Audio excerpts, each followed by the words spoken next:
So, last time you all decided, hey, what if we flew up to the sky into a sky sanctuary? And so, Oh, um, from there, Sanctuary in the Sky. you can almost say it So was in the an sky? That's a Yu-Gi-Oh you could almost say it reference. was an Arcadia. No one's gonna get that reference. Um, I was saying it could have been a Yu-Gi-Oh reference. no, I just made a Studio Ghibli reference. I just made a Sega reference from an old Dreamcast game, but Skies Arcadia, the most expensive RPG that's so mediocre. But besides that, here you are. You found the Guardian, which is Chaplain Minerva. You managed to find out about the floating fortress, as well as what it plays within the world and where it can go. You can travel on it technically, but it is better if it follows you, as it is very slow and it moves at a quarter of the speed that any other travel does. And so by the time you get to like an island, it'll be like a day or two before it gets there. Um, Beyond that, what do you all want to do today? You did, if I remember correctly, last time you did Dolith Keep, right? Yep. Yep. You have Ruins of Tolofane left.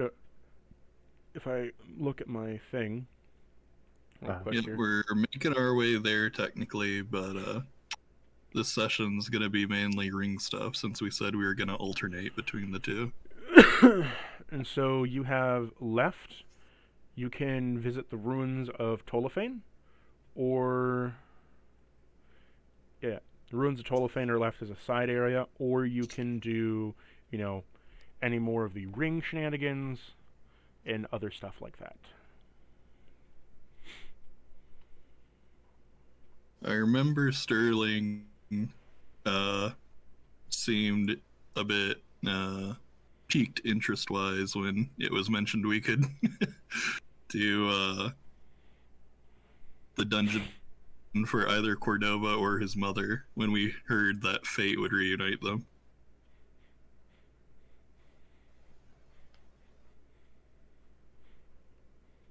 He was like, "Hey, we know that fate person."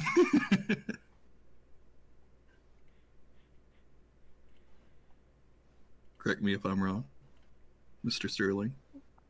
I think that's right. It's all just a game theory. No, my game theories are something else.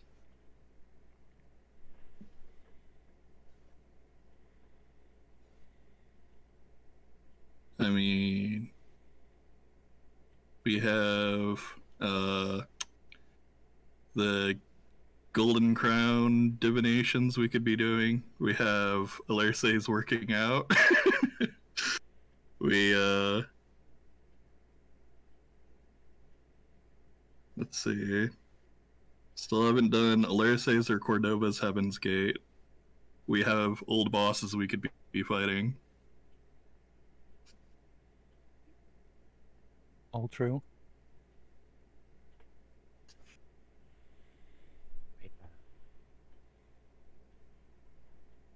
What say you in your defense, Cordova?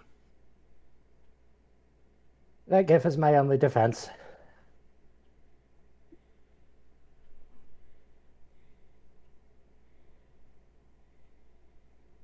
Hey, you little guy. Yeah, you have plenty to do now. Quite literally, now you are experiencing the modern Fire Emblem hub world shenanigans of side content and DLCs, technically. Yay. But when do I get to... Well, I was gonna joke import a character from another franchise, but we kind of did that with Dice. It was no longer just Bythe. It was just like, no, go ahead and just pull him in.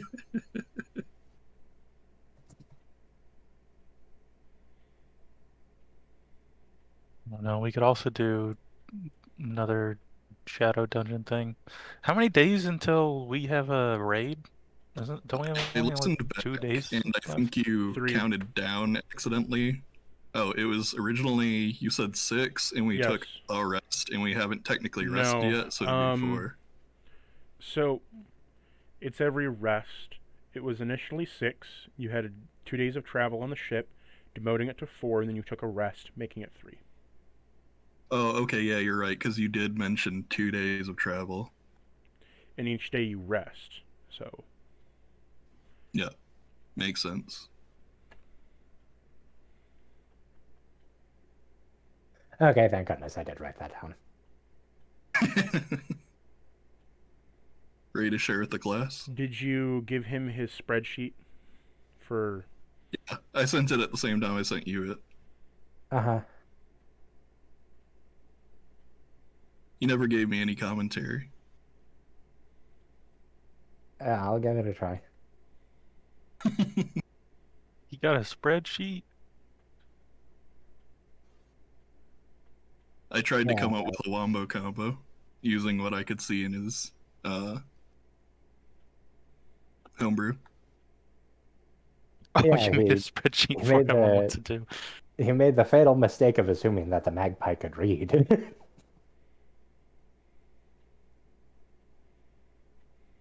You can use runes, but you don't know what they say. The runes, what do they mean? It's just common English. I got no clue. If I write this symbol, like fire happens and stuff.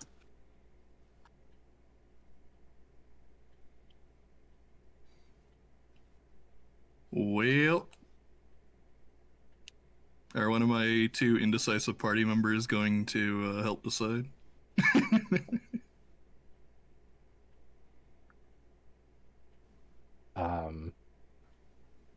All else fails, we flip a coin. Let me take a look at what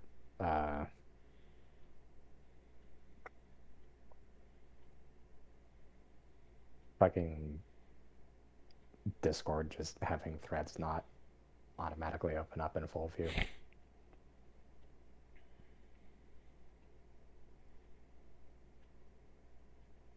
Actually, speaking of, I think we might want to at some point like hatch a game plan for, I guess, having a backup chat for this campaign. What do you mean? Discord pushing like identification verification for everybody. If your Discord account is old enough, they won't. They'll just automatically flag you as an adult. Yeah, but that doesn't mean that I don't want to have alternatives prepared. That is true. You mean like a backup chat in the sense of like a different server, or a backup chat isn't just like a document? As in not Discord. Sure. I can get to work on Because that or something. the pace of Discord's enshittification is kind of astounding at this stage. Yeah, a new CEO took over and they were like, let's make all bad decisions. That's how you get that GameStop money.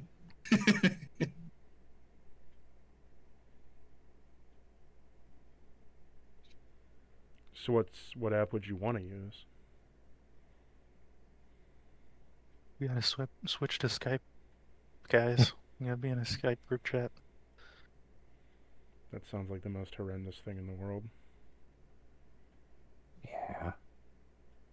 What was the one for gamers until Discord took away their Team, whatever that was. TeamSpeak or whatever?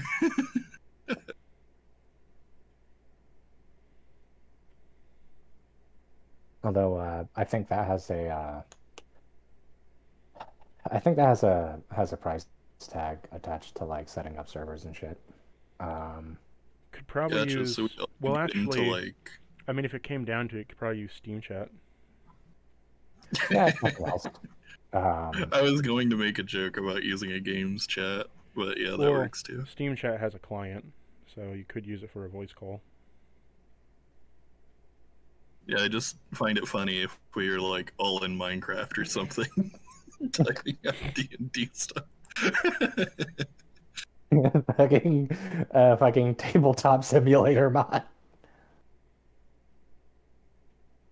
Okay. Now, looking over my inventory, I have one herb, former growth potions, former growth serums.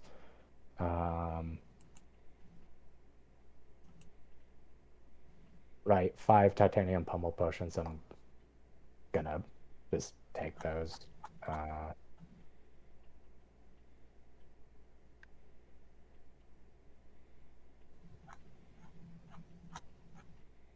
just apply that Oh, real I quick. remember where the slimes were kept. It was on the owlbear itself. We had a token now.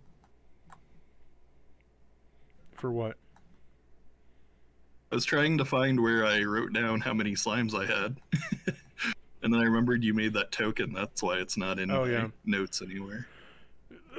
46 slimes. It's on the base one. For the life of me, I'm not finding an owlbear link as I keep scrolling up. I can make a new one.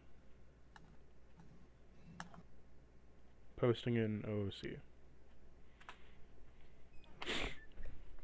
Present. Alright, there we go.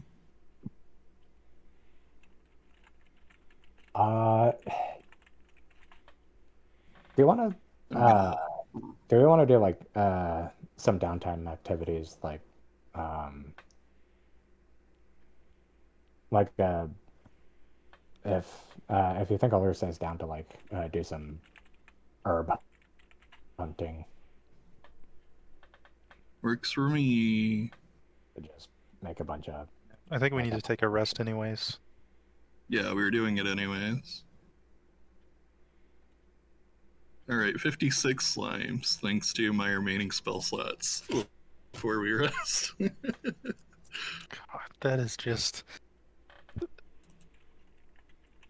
It is now my dream to have them take over all 3 bases. What the heck? Every time I try to edit it, it keeps kicking me out of the editor as I try to move to where I would type the number.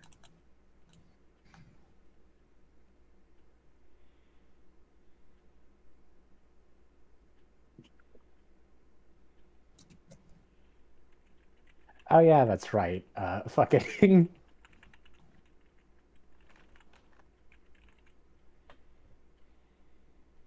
The way you keep pausing at that word. fucking, Oh, that's right. Fucking. well, excuse me for my brain being fucking goop. Hey, Larsa, you interested in fucking?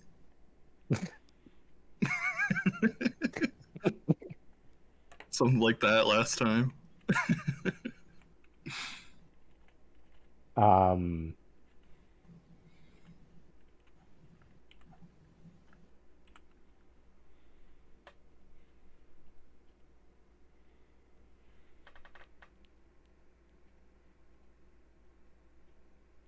Alright, next day, survival time.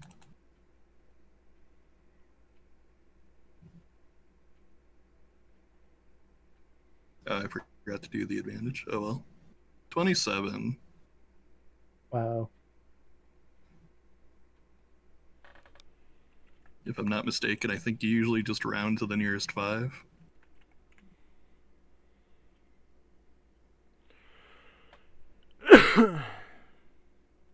Mr. Cactus. Yes. Isn't that how you usually do it when I forage for herbs? Yeah, roll me the check. Yeah, I rolled a 27. 32. Okay. Went 5 higher. wow. So 32 herbs for the birds. Wow. So total of 33. Wow. Speaking of herbs, rations. Well, Yeah, we should probably do that before we get too much further into the session and we forget about it. That doesn't sound like us. 6, so we choose. Well, we're doing downtime, so I don't assume that you're going to want the move speed boost from the last session. Wow.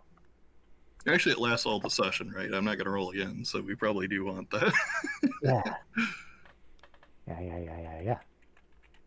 The same one as last week. Yeah, the plus 10 Plus move initiative. speed and the plus 1 initiative, yeah. Okay.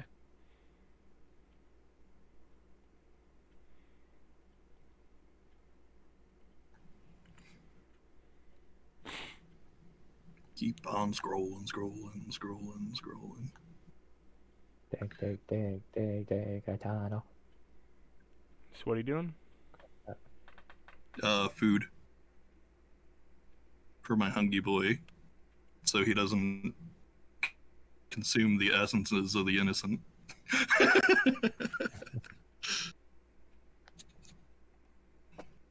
Growing boys need their nutrition, or else they get angry and rip apart this timeline.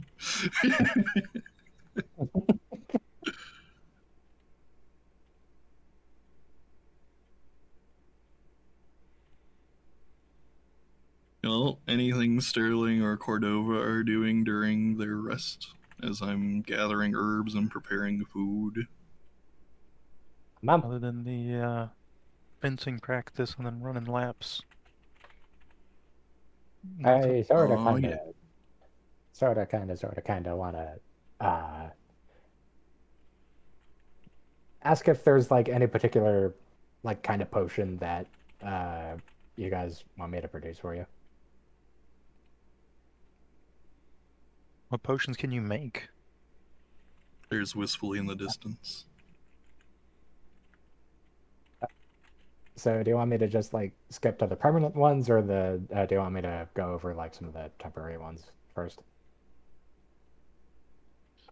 I don't know. Is it listed somewhere? It That is. way I don't have to It's in make my you it's in your my home. items and equipment. Okay. I'll look in there.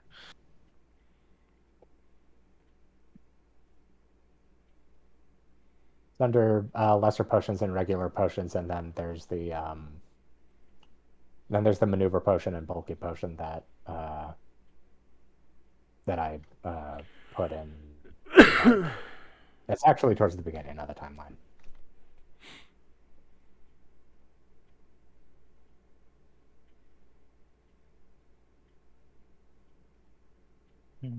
Maneuver potions wouldn't be bad.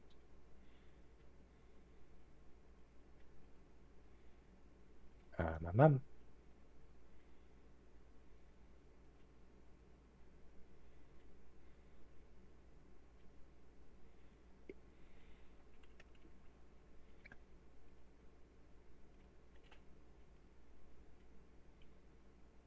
Maneuver. Okay.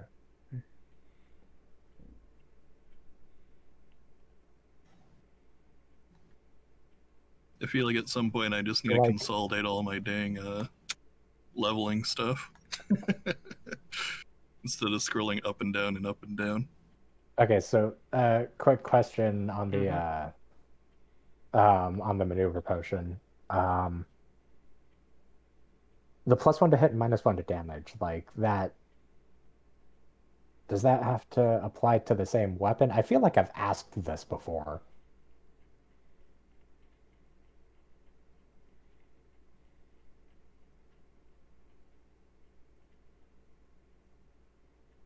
Because it's phrased as gain a +1 to hit with a weapon of your choice and lose -1 damage of a weapon of your choice.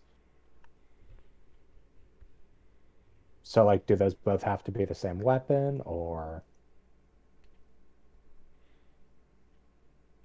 What is this for again? The maneuver potion. No, it's just whatever. Okay.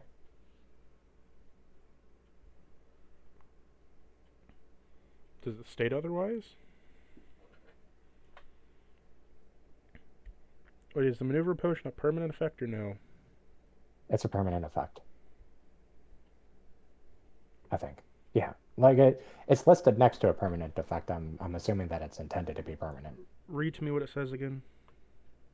Gain a +1 to hit with a weapon of your choice and lose -1 damage of weapon of your choice. Yeah, it's for any weapon you want.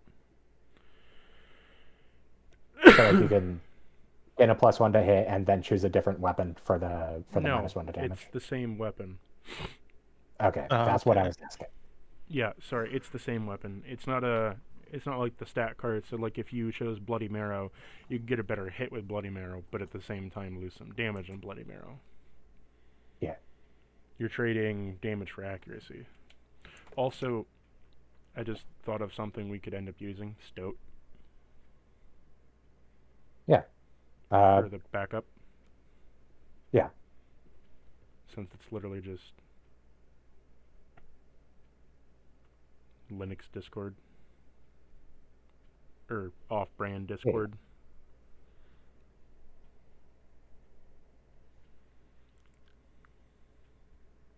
On a completely unrelated note, stoats are one of my favorite animals. They're silly little goobers.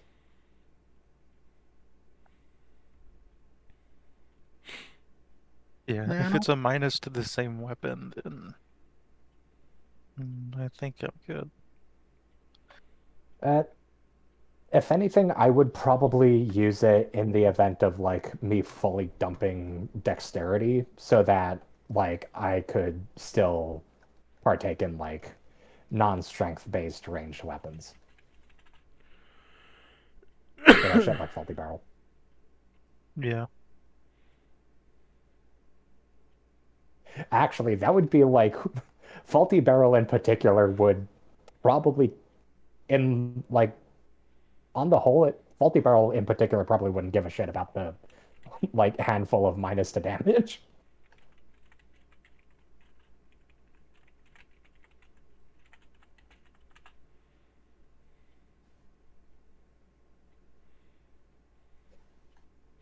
oh yeah. Oh yeah.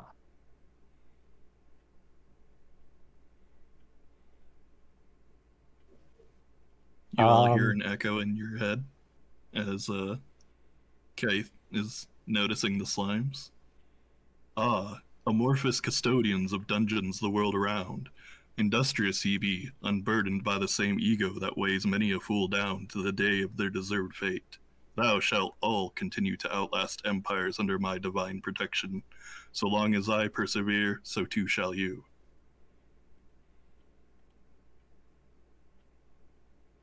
well, yeah, kitty cat.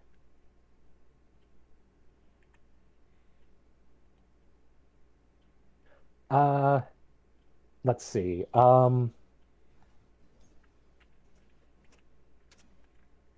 You I got a Sterling, soldier boy. you don't have a terribly good like to hit rate with your unarmed strikes, do you? Mm. No, I don't use unarmed strike. Well, actually, I would have a fine to hit with unarmed strikes, but yeah.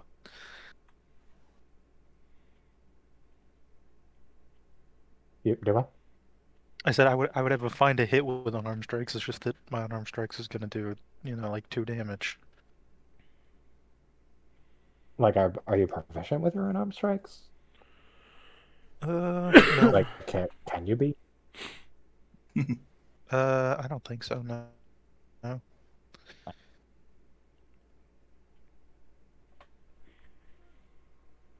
Uh I don't know if I would ever even use unarmed strikes. well, I mean, you know, is uh titanium pummel potions would make them a viable backup for like damage wise. Yeah, the problem is I can only have an extra attack if I'm using my packed weapon. Yeah. Uh,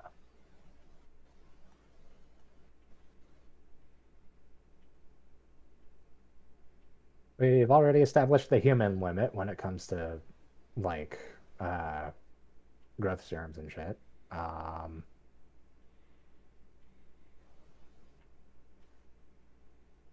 Actually, I think growth serums, maneuver potions, bulking potions, and titanium pummel potions are my only like permanent ones so far. How often do you use your bonus actions? Like how dependent on them are you? Pretty Not much only super. when I'm doing a healing word. Yeah, like I have one or two bonus action things I can do, but like once I do them, I don't have to do them again. Because Kazara of power potions,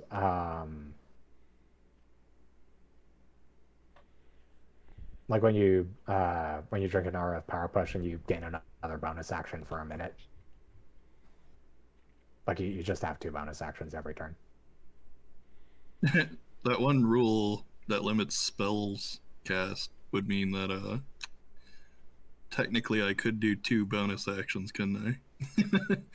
Because it just says if you use a bonus action on a leveled spell, you can't use an action on a leveled spell. Two healing words.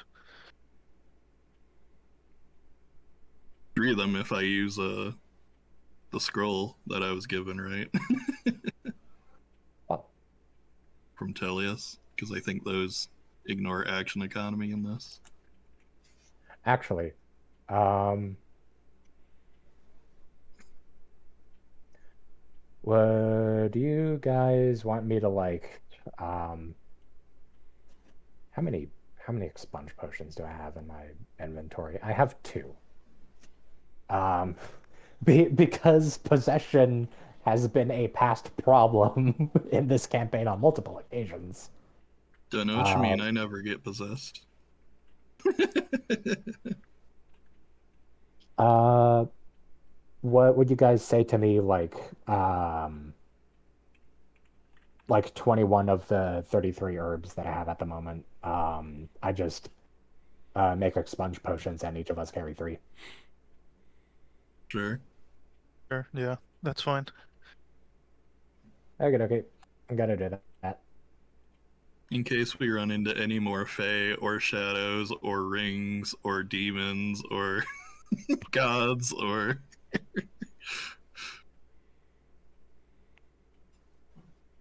Okay. That knocks me down to 12 herbs. I'm raising the number of expunge potions that I have to three, and you two do the same.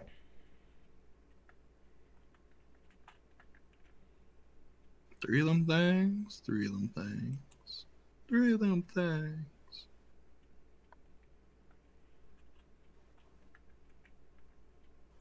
Um,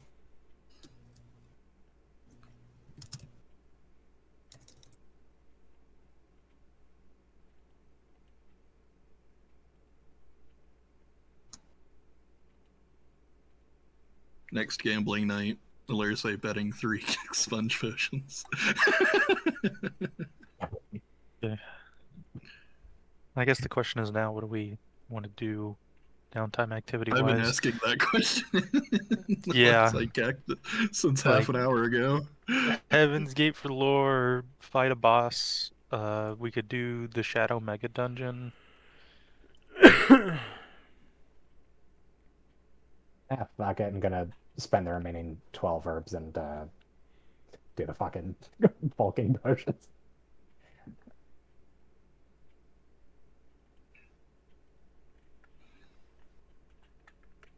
I know the next like few bosses that we fought in the early sessions were pretty much just an undead, but he's a monk. An undead, but he's this. Uh, Unlike the Lich King, they didn't like stand out, stand out. They were just like recruitables for defending the village. It wasn't until the Mud Dragon, I think, that we were like, oh shit. okay, I'm gonna do like 4d4 let's say odds for strength, evens for constitution. I got me bomb. Uh, okay, that's 2 and 2. Nice. Because the maneuver potion exists, I'm gonna go ahead and knock my dex down flat. The prophecy has been fulfilled.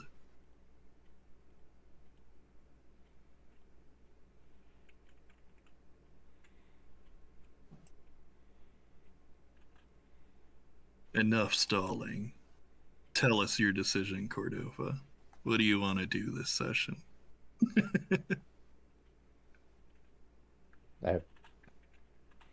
So you said there were like Heaven's Gate dungeons for for my character and for Alerse. Yep. We could do either of those. All right, Is which there one? What's got your interest peaked?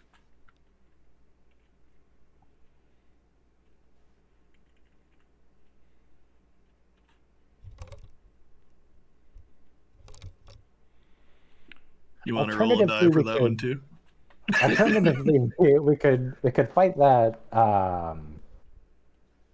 cactus. He said that fucking like Shadow? alternate reality, like fucking Shadow Cordova's become an installation for the Hellgate. What? Yep, but it sure sounded like it was above our pay grade right now. Well, I'm pretty sure it was above my pay grade.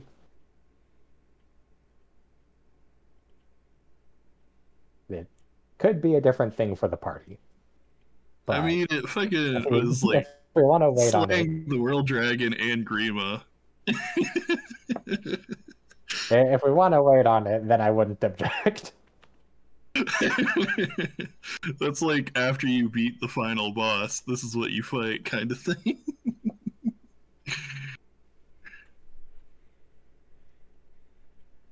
What were you suggesting? He was suggesting fighting his shadow from the, using the blue scroll to get there. Didn't we have a whole conversation about this last time? Well, remember you said you added the boss of the alternate future he wouldn't actually absorb it or whatever. Yeah, but I thought I said last time that it was a pretty powerful fucking thing. Yeah, that's what I was saying, that it killed Grima and the World Dragon in its timeline. It's probably above our pay grade right now. Meanwhile, I simply pointed out that what you said at the moment, Cactus, was it's above my pay grade. I was saying the party might potentially be different, but... No. No. Fair enough. No. Like, maybe if 4 ants fight against me together, they'll stand a chance. Like, no.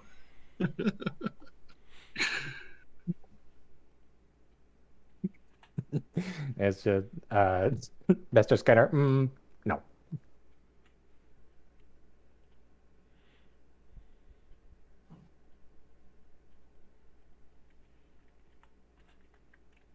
I mean, we could, it's been a while since, like, Alerse did any, like, story stuff. We could do Alerse's Heaven's Gate. There. You heard him, DM. I don't really know if you have Sterling said any dungeons you can do, Alerse. Cries. Well, because remember I talked about how, like, your finding out lore is tied to you doing the main quest and the uncovering of the other heroes and stuff, right? I know you did say a few times that there was something to do in the dungeon, so I don't know if you, like, consolidated that and was like, nah, it makes more sense along the way. Like, how'd I put it? There is stuff to do in the dungeon, but at the current moment, you don't have the cards to understand fuck all of any of it.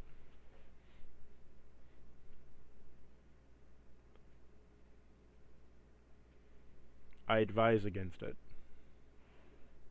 Alright. Cordova, is it you or your mother you want to learn about?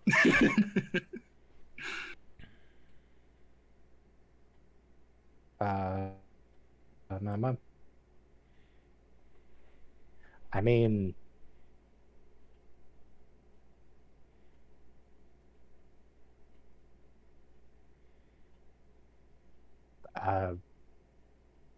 Cordova's mother? If that's an option? girl boss time. You wish to go into a dungeon, learn more about your mother? Sure. Okay. The one who Neural can't get a hold of because she doesn't answer his call. Unpause. So, you decided on Neural. Oh, yeah? Yeah, I think so. I would just like to inform you all the snack that I've picked up for tonight is whole shell peanuts, and I'm eating them with the shell on.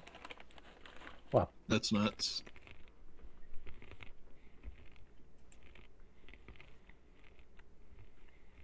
So, you enter into Heaven's Gate. The doors part open to reveal to you a simple dungeon that looks a bit like a Lich's Crypt. That old Lich.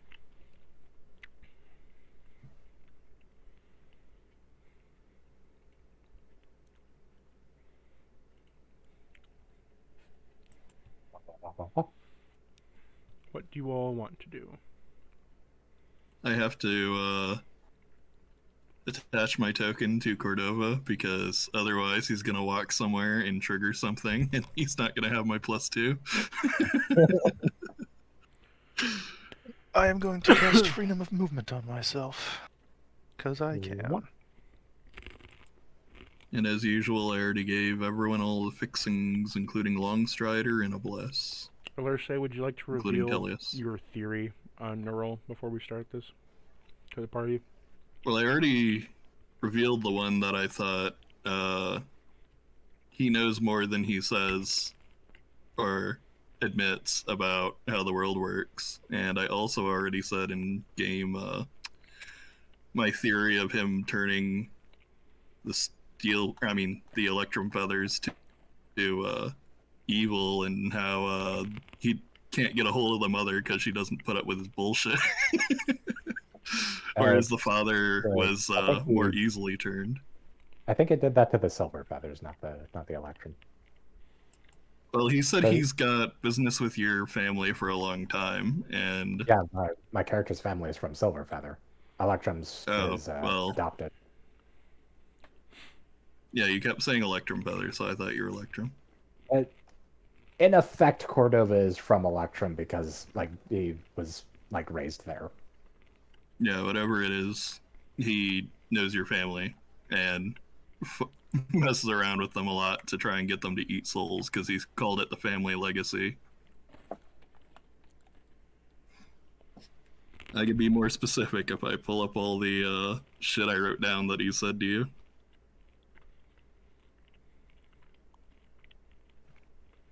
Wappa wappa. As you enter the dungeon, you feel a cold hand rest upon your shoulder, Cordova. Wow. Curse you, Sterling's patron shadow. As a voice says to you, "Oh, you've come to see me once again. How delightful."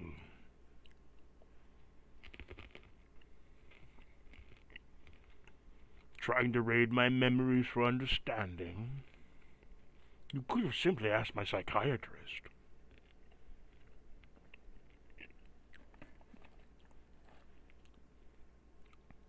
That bold of an assumption to say that if you had a psychiatrist, they're probably a babbling mess.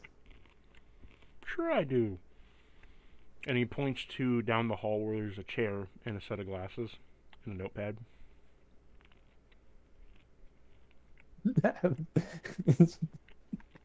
It's just imagining, and it's just a fucking skeleton. It's just completely clean, just like a fucking nurse's office prop. You see an unseen servant. Whoa, that's holding not how unseen servants are supposed to work. Holding a well, no one else sees it, but you see it. This ghostly apparition just with a set of glasses and holding the notepad and scribbling as you're talking. Well, Everyone else just sees a floating pair of glasses and a scribbling notepad. See the invisible. Touch the untouchable. Row, row, fight the power.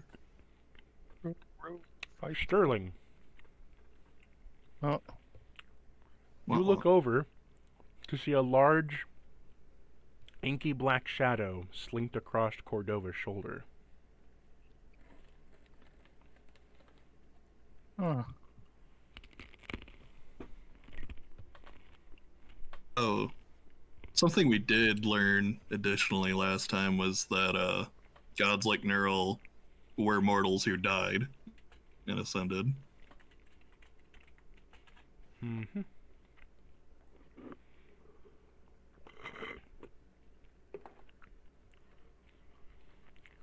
What was the information about that again?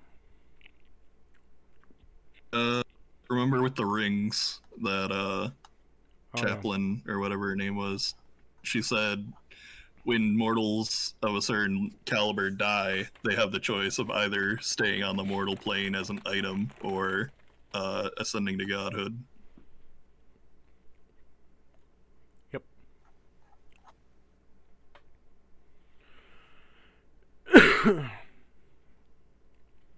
Sterling, this is Sterling, what what's up? that creature looks like to you, by the way.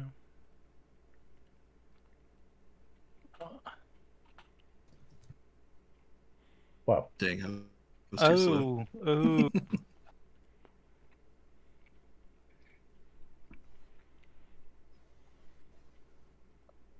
This is my first time seeing this, correct? Yes.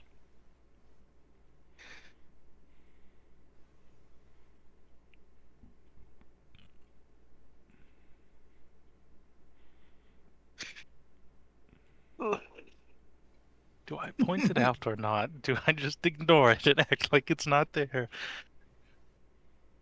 That is the eternal question of that one anime. Do I hide my pride and let it all go on? Yeah, I'm just gonna ignore it. I'm just gonna look at that and I'm gonna be like, oh, okay. It's not normal.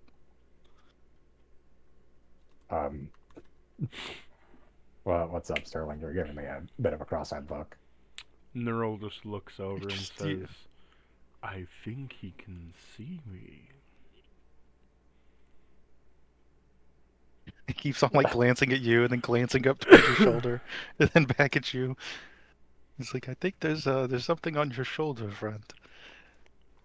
If you can see him, I'm sorry. He waves at you. Oh, that's disturbing.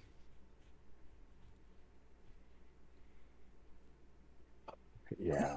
You think that's disturbing? Watch this. As he kind of reaches a hand into Cordova and pilots his right arm like a puppeteerman. Cordova's arm move around. It moves around very jaggedly. Holy shit, what the fuck? Yeah, he's puppeting you right now. That's fucking stupid and cringe. I pull out the potion of expunge, I was like a about to do the bottle same of pepper thing. spray. I just start shaking the bottle like you do at a cat. Like, no, bad. Stop it. Nothing happens. Cordova's going to Mercule. He can't be hanging out with you too much.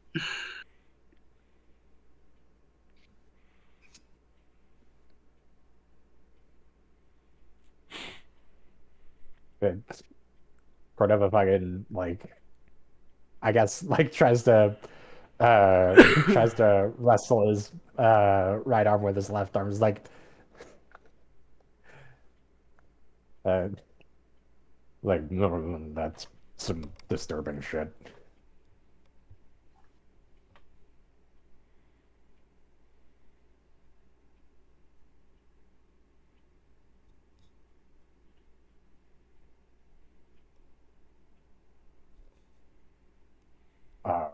Yeah, let's get moving through this. I'd rather not stay here too long. Yeah, especially if it's Stay giving here him too power over you. long? What do you mean? I am simply here to give you a helping hand as he reaches out of your body and places both hands on your shoulders. I'll be right back. My lamp just went out. I have to go turn the other lamp on now. Wow, you got too spooky.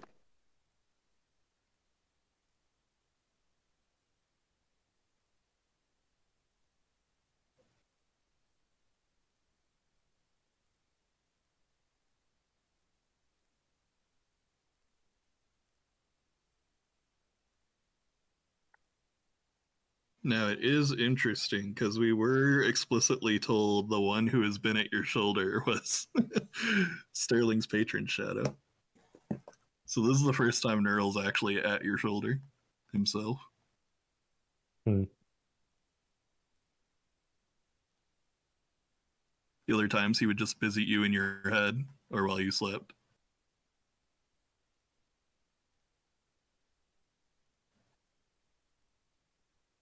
I kind of want to know if I can control him with manipulate shadows. I'm sure that will go swimmingly. Oh, it's gonna lead to make a wisdom save.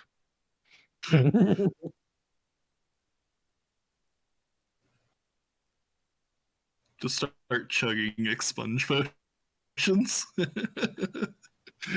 it the fuck on. Or even worse, you just start dumping them on yourself and you're like, let's wrestle. Cradle would just like overpowers him physically because he can't touch him.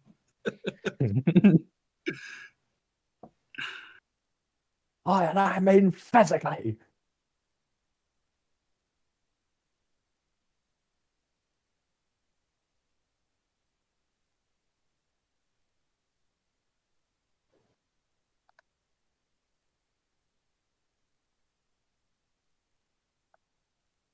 Seems like Cactus died, turning on the lamps. Well,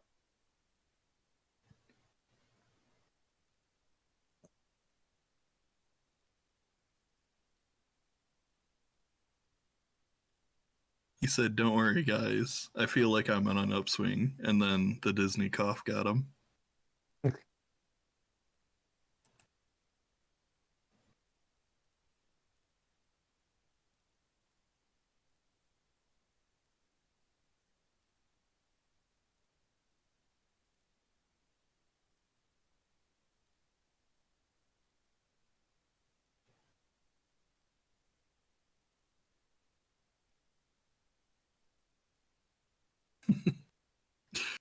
I do find it funny though when Cactus is like, "Go on, share with the class your theory." It's like, do you have any idea how little that narrows it down? Yeah. Like I was saying last time, I withheld a lot from you guys. I was mostly flooding Cactus's inbox.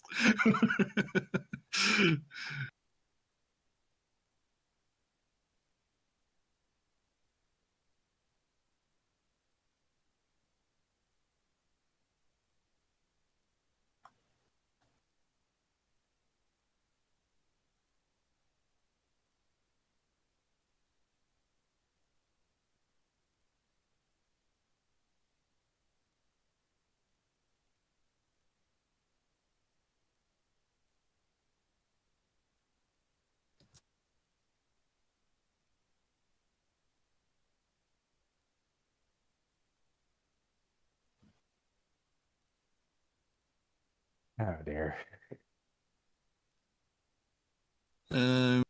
Searching through our conversations for the word neural, and I did mention at one point where I thought maybe the soul fuckery with Cordova's lineage was one of the ways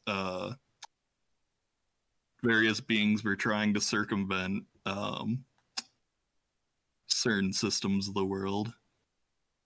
Yeah, but you Like said he how, said that the memory loop thing wasn't right. yeah, we do know some memory fuckery is happening. Like Tides did not remember belonging to the old world, but Cactus explicitly said there were like memory resets creating cycles, like I was theorizing of like I was saying maybe those times when Cordova went off the deep end and became a world-ending threat were part of previous memory cycles, not just Yeah, like I theoretical. thought that as well until I That went was and what read he back shut through down. her stuff. Yeah, that was what he shut down. But theoretically, we do still know there is some memory manipulation happening. Yeah, because he did say something along the line of like world ending is the family business or some shit, and so I was like, well, maybe he's already ended the world multiple times, and this is just another one. But since it's not the memory loop thing, I think don't you know. said consuming essences. Sorry, is the I had to family stumble around business. in the dark and try to find a light bulb and then screw it in. It was terrible. Something. How many cactuses does it take to screw in a light bulb? 16. So, Well, 16 months because we got to extend our roots.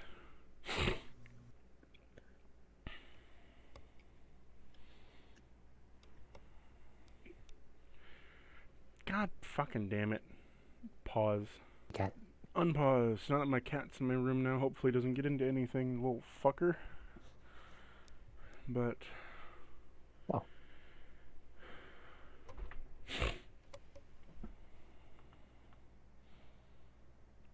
So, theoretically, Cactus, if Cordova were to dump a bunch of expunge potions over his body and wrestle... whatever...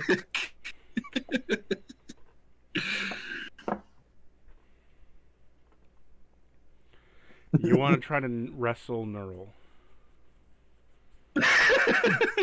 I'm just posing a hypothetical here.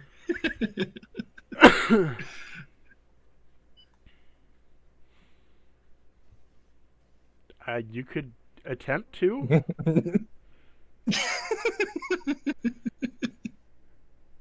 DM approval.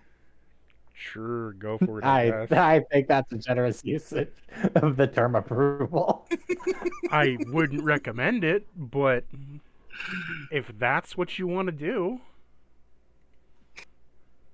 I like how we immediately are like, oh, Sterling, you shouldn't, like, try to mess with a shadow. You don't want to find out what happens when you mess with a god. And then we're immediately like, how about we wrestle? Well, his fate's already tied with him, you know. It's not going to get any worse, right? Right, do we want to actually take a single step in this dungeon? Yikes. Let's go. Oh. Cordova steps over Talius.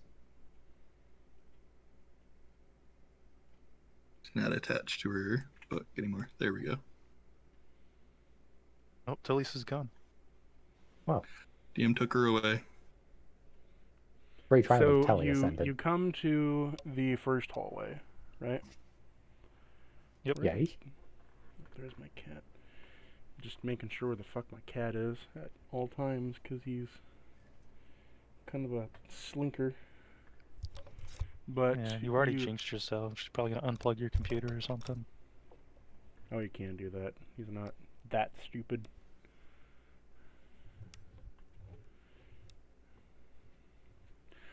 So, although, funny story before I continue, there was one time where I was in my room and I felt something brush against me. I'm like, ooh, and it was my cat. And I'm like, how the fuck did you get up here? How long have you been? I've had my room door closed for like 4 hours. What the fuck? Will camper.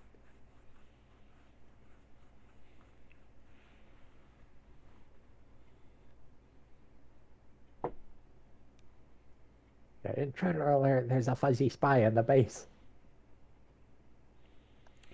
I just hope he doesn't sniff around the mousetraps. And get his little whiskers clipped. Well, Yeah, I hear that is unpleasant. Yeah, he'll figure it out. He didn't set him off last time, so. You come to the first hallway. When you look down it, you just see kind of a stretching darkness that forms down as Neural moves with you. As he slinks behind and you turn your backs to him, you hear soft whispers, each a different thing of a different person.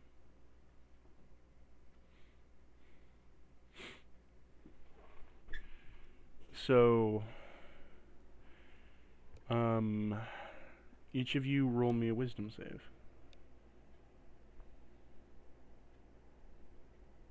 Yippee. At advantage and with a D4. Yay! There's your wisdom save.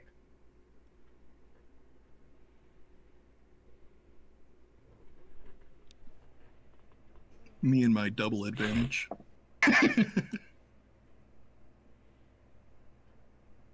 Wow, nat 20.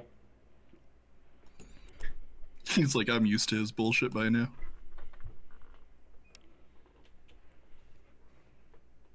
21. 19, so 31. Okay, so all of you pass. No ill effects happen to you. You just get the words, but none of the extra bits that could fuck you over. None of the So, cognito hazard. yeah. And so, Cordova, you hear the knowledge of my existence is one paved with endless suffering. For I am a god of pain, a god of suffering, a god of endless torment. Yet I have done none of it. What kind of world is it to birth a god of suffering that does not cause the suffering?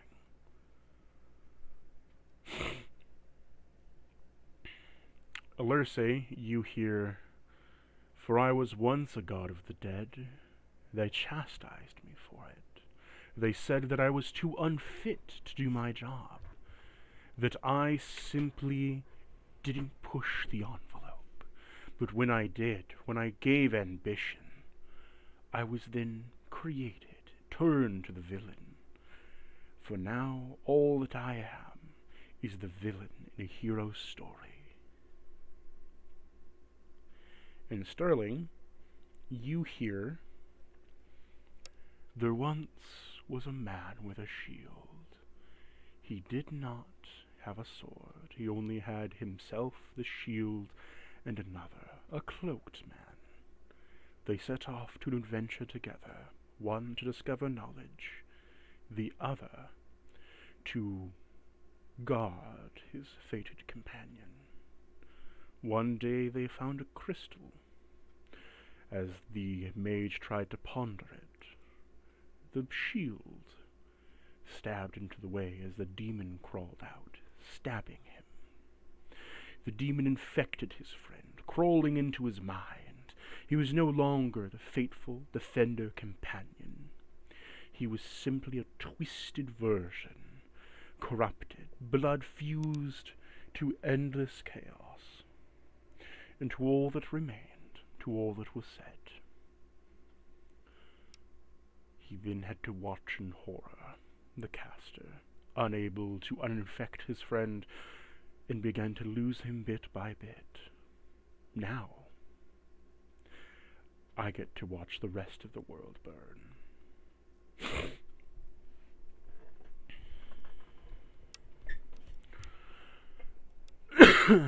What do you do? Okay. So,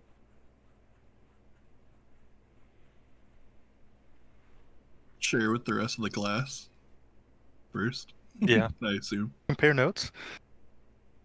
yeah. It's like, you guys all heard that in your head, right? I heard power word blob. Cordova repeats what he heard to the best of his ability.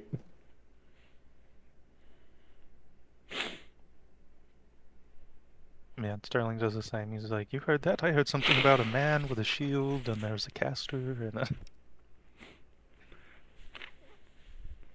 Kurdo is And how he basically used a to be a god of god. suffering that does not commit suffering. One was a tale of a shield and an orb. And go ahead, Alurse. Oh, yep. I was just gonna include the little blurb about how he used to be a god of death, but they chastise him for it. How he wasn't pushing the envelope enough until he actually did, and then they called him a villain.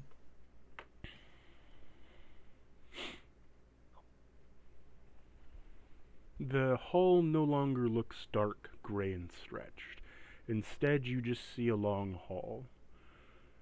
On each side are statues, each looking to have been some kind of hero, marred with all kinds of, not marred, but equipped with all kinds of gear, items, and equipment, each one looking more distinct than the last. You see a fairy, a knight, a slime, a vampire, an elf, a dragonborn. You also find a elemental and a few other various races on the left side. On the right side, you see 5 or 6 wizards.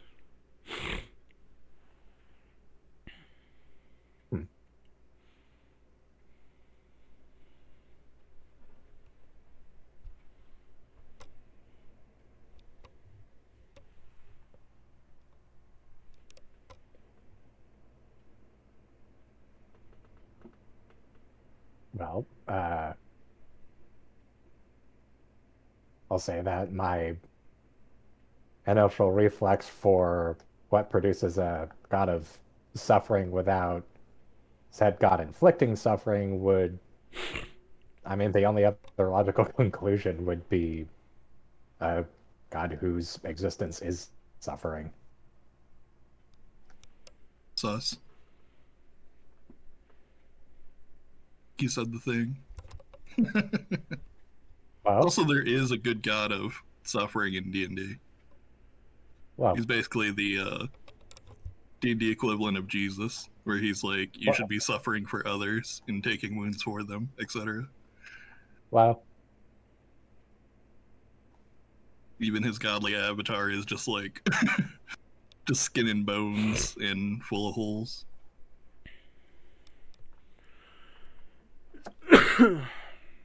So, Cactus, how much of this does Lerse recognize from Shiley's memories? Roll me a history check. Oh boy. mystery. Okay, +4.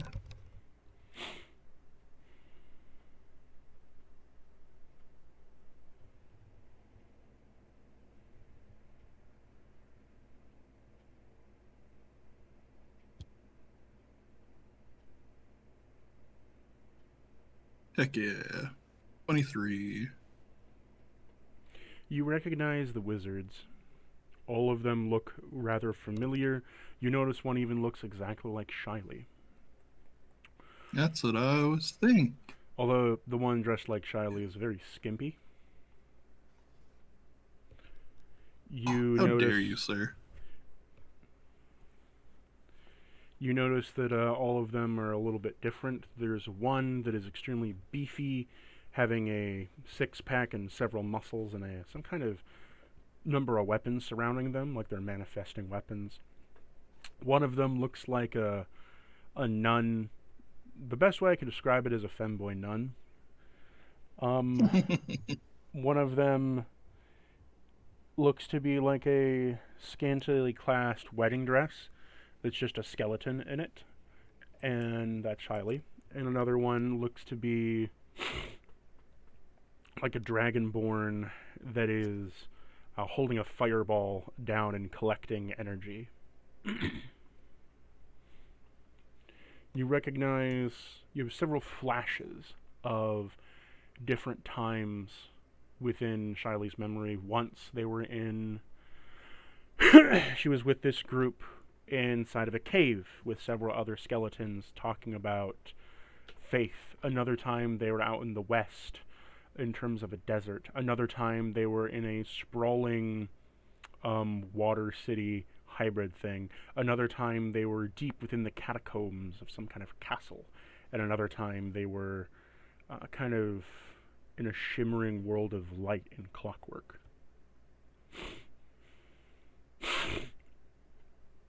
To the other side, where all the various races are, you feel a ping in your head as you look down at your hands and they're kind of melting, and then you flash forward to your current vision and you just remember the phrase, "I want to help friends."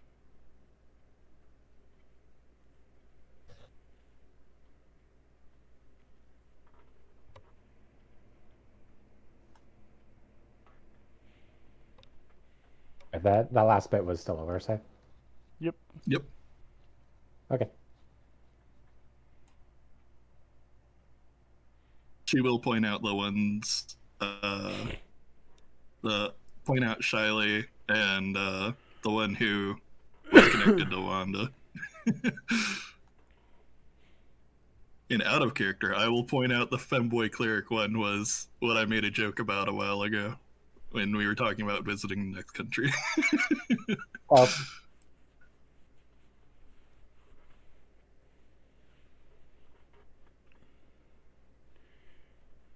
He went down the pipeline and became gothic. I choose to believe that he is. to this Is day Goro he still gothic? refuses to be called a cleric. It's just that everyone else has been calling him a saint and I'm not a ascending him to cleric. godhood I'm a with their- wizard. Okay, whatever you say, cleric. Yeah. Right. Is Goro like gothic in like design overall? Some of it. Huh. Encroaching on my shit. Out of character. So you wouldn't know this in character, but out of character, he was based off of one of my players who was a wizard that got all their clothes taken away and then rolled an @1, and a demon gave them a female nun outfit.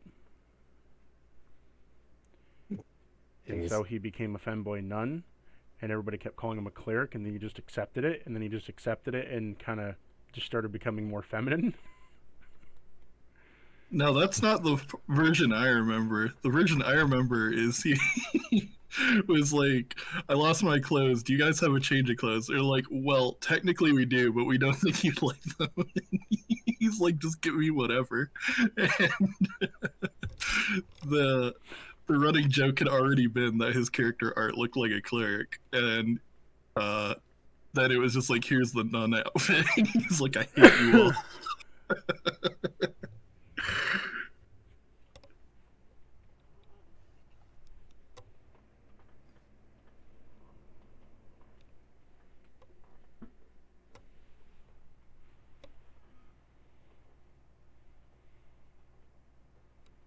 Well, down the hallway we go. Yep. Yeah. I was mostly asking if like Goro was like gothic in design, just because it would be really funny if like the nation of like cleric like scientist people like ended up like having like some of the Catholic best papal suits of state. plate mail.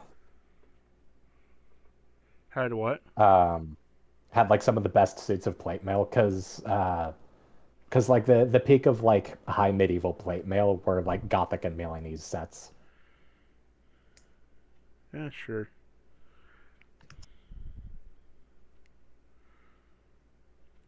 So you get to a kind of cross-section point. You can either go right or left. You see another vision, Cordova, as Neural kind of like touches your shoulder and says, "I'll let you choose, or you let me choose."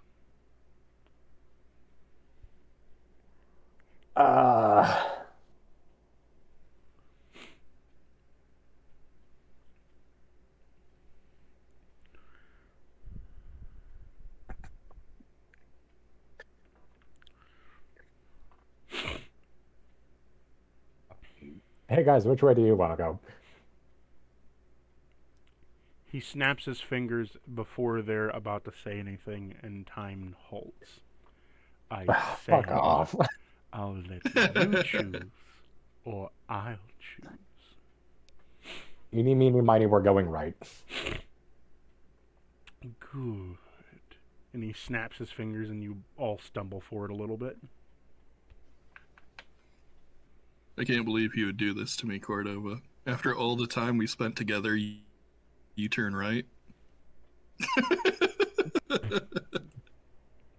Yep. What? Left is always right. I thought you were about to make a shitty right-wing joke because he's a bird. What? Hey, bird. That's not my brand. So head to the right.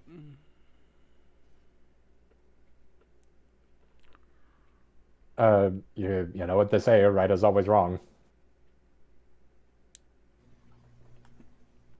As you head to the right, you come to a very thin hallway. Once again, everybody make me a wisdom save. Alright. Oh, shit, yeah, we forgot the +2 last time. Oh shit, that's right. Let's do Oh, I had a what? 33 for my wisdom last time. From her aura thing.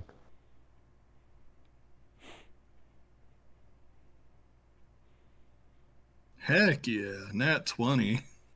16.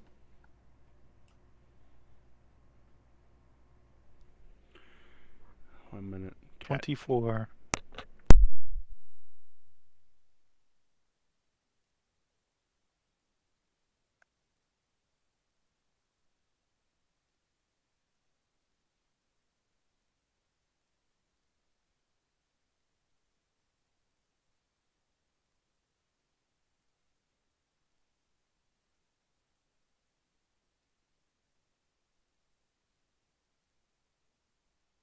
Okay, so what, and what?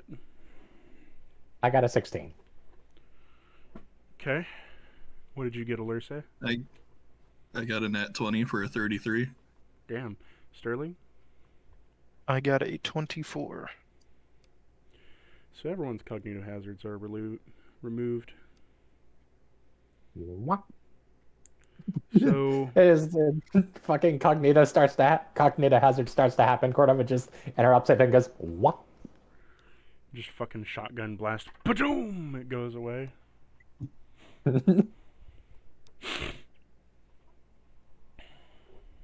So you all hear something more inside your heads again. Alurse, you hear, just before the world was started, I was burdened by its knowledge. And just when I had all the control to form and shape it, everyone stole it away. Who could have thought handing over the reins to a new generation was the worst idea I'd ever come up with? Oh, this man's a boomer.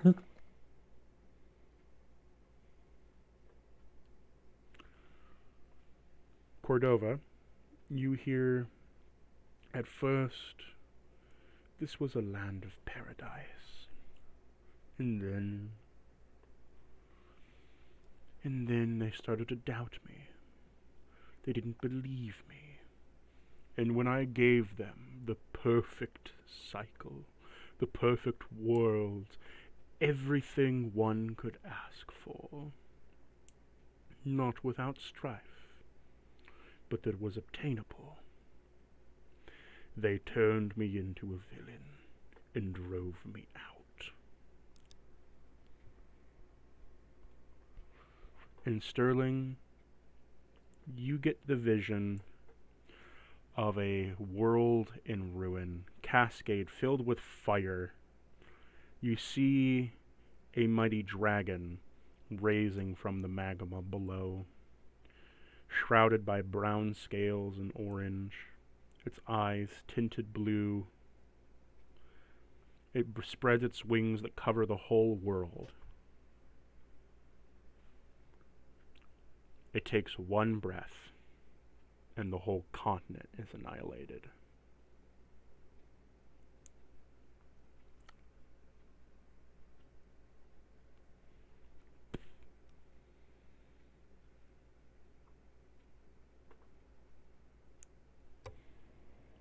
Hmm.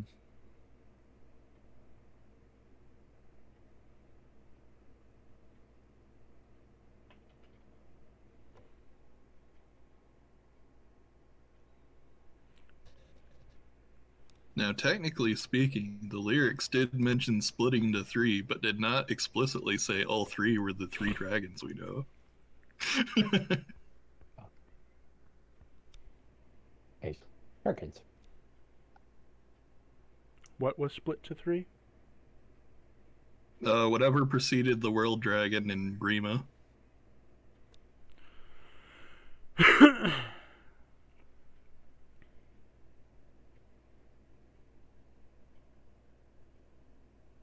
As in what came before him or came after him? Whatever being was them, and then split into three. Gotcha. In the song lyrics you did most recently. I'm remembering. It's so much to remember. Yeah, I was gonna say I can copy the bit from up here. That would be helpful.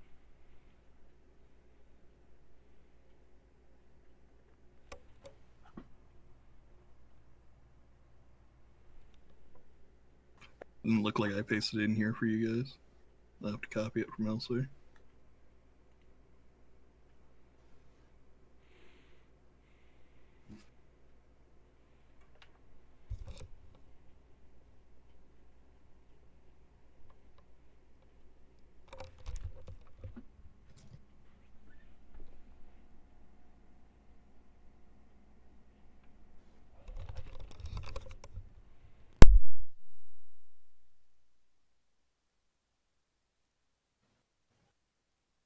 Well, we're going right, aren't we?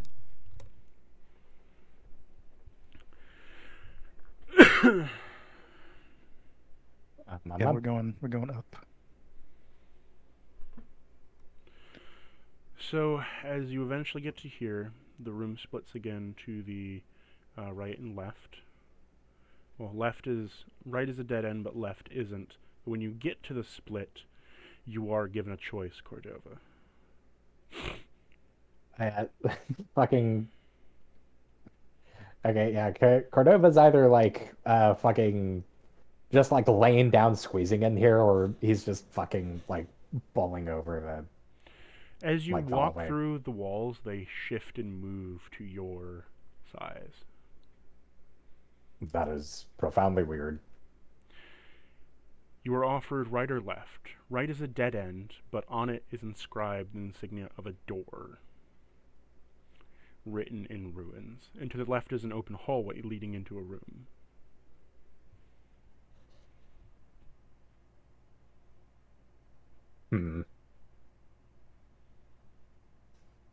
I kind of want to look at that rune door thing, because my character knows a thing or five about runes. Does he? It's never come up. Yeah, it's a little known bit of expertise that he has. You sure you don't want to leave it to Alerce? She's got some history with runes. Cordova's gonna look in at the rune inscribed door.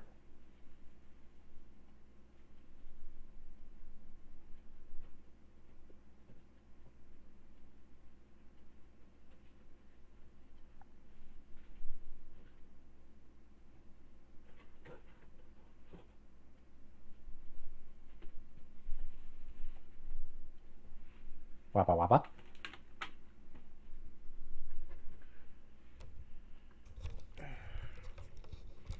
Sorry about this. Cat was being a little bit needy and was like asking for my attention, but then he tripped in front of me and I stepped on his tail. Oof. The poor baby.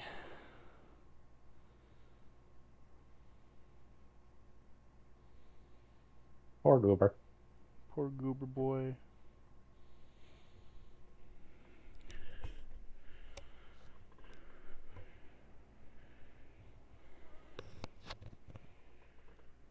So, you wanted to inspect the ruins? Yes. Roll me insight.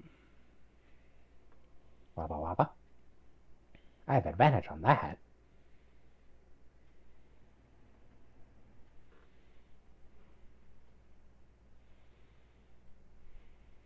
Oh. And advantage. Wabba wabba.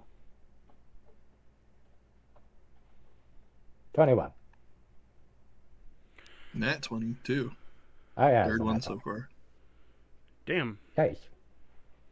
You rolling this in owlbear? Yeah, I just rolled it in Yeah. there. How do you think I commented that he rolled a nat 20? It didn't come up. That's okay. Anyways, so the door to the right that is inscribed by runes is a portal that says it leads to truth. And the passageway that is to your left leads to acceptance. Hmm. You can only choose one. Truth or acceptance? Truth or acceptance? So what you're saying is, if you take truth, you can't handle the truth? Wow. No, it's more so the truth will be raw, and it will be open to you, and it may be hard, but it's just the flat, cold truth. And the other send is more so acceptance for you and Neural Cordova.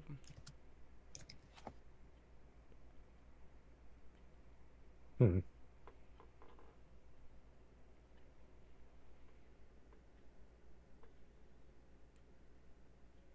Do you care more about the actual truth of the world, or do you care more about being able to handle you and Neural's relationship?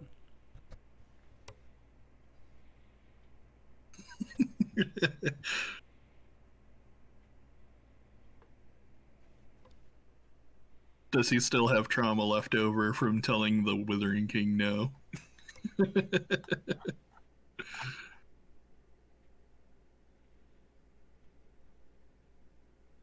I don't know, do you?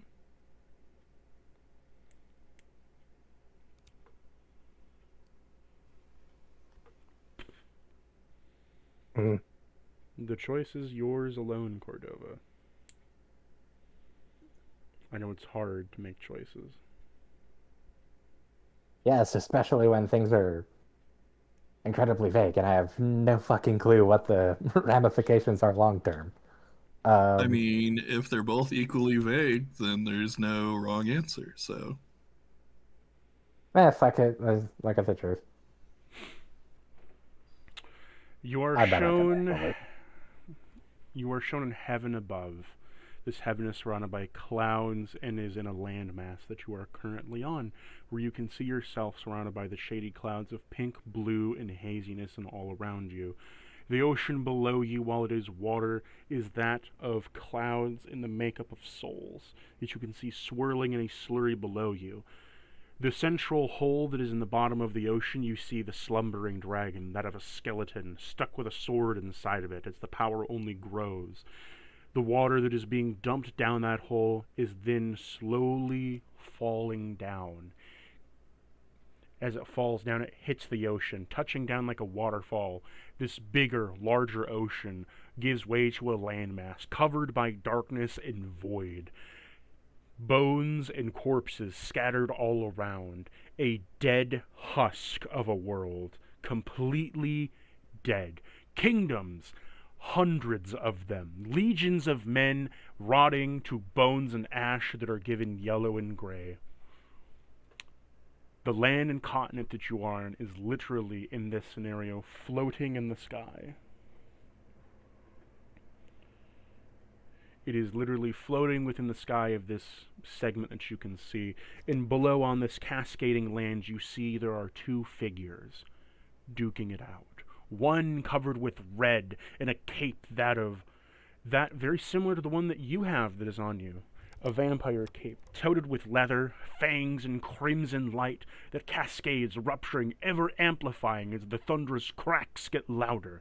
The other one being that of a woman, covered in all kinds of mushrooms and synapses, roots that dig into the ground and raise up with them rotting contortions of different living beings, mutated into husks and abominations of balls and flesh that then simply rot away into dust, spreading a miasma against the ground that poisons and leeches the life out of it, to once again raise another mutation abomination. Magic of an unending force, while an unending wall is given in its supply in between. You see that this magic has corroded the land to complete annihilation. And while that dragon slumbers within that void, that bubble, and the water flows around it, cascading to the land below, you also see the kingdoms, each of them floating on these continents, in this sea, so to speak. And the heavenly clouds stretch far and wide all around you, as if they cover the blanket sky. The thunders that are below you, the raging fire and torrent of that power, isn't even heard from where the dragon is not even a peep. You can not even see it. It's but a small little ant. Two ants fighting that far down. That's how far away. And all that you see is sitting at the precipice above this whole world is you see Neural and you. You see Neural sitting in a chair. He cannot touch the world. Simply the world is fixed into a glass ball, almost like a snow globe. You see him on a grander perspective, sitting in a chair, at a desk with a snow globe. You see him having to ponder and look at it. That he finds himself looking all around. That he simply begins to write on a paper and quill some new story. And as it fades and twists and dust upon the world and the clouds itself, that it begins to twist and a new event comes to turn. But you see that the face is saddened. You see the office is lined with hundreds and thousands of books. That the world here inside this office space is filled with every book imaginable. You look and you see glimpses of history. You see art, you see war, you see tactics, you see plants, biology, health. Every genre, every book in this library, each one, in each title flickers and fades and begins to update itself on different versions passively.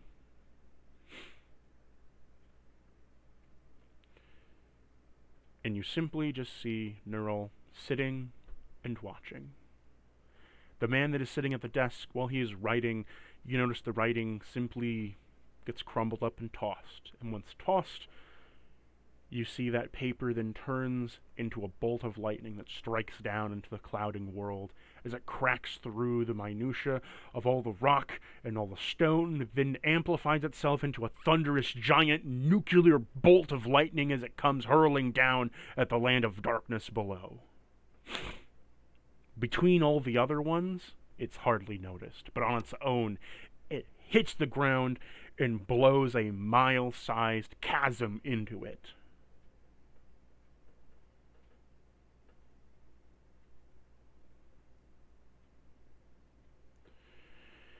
You then see the swords of power.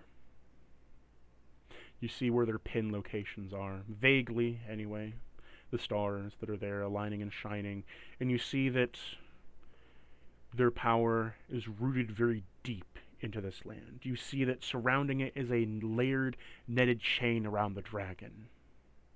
You also see that as soon as those points of power are lifted, those swords of power are lifted, that the net is raised from that skeleton of a dragon and something twists and warps. In the very small distance of it warping, you hear the ticking of a clock. The very faint ticking of a clock. And when that ticks,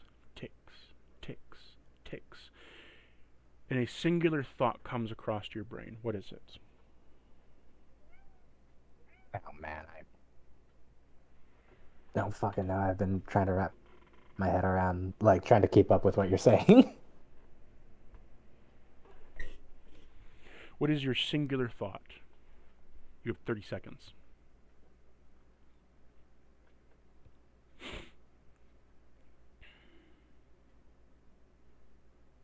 I guess, is this it? And as you say, is this it? You have 15 more seconds. What does that mean?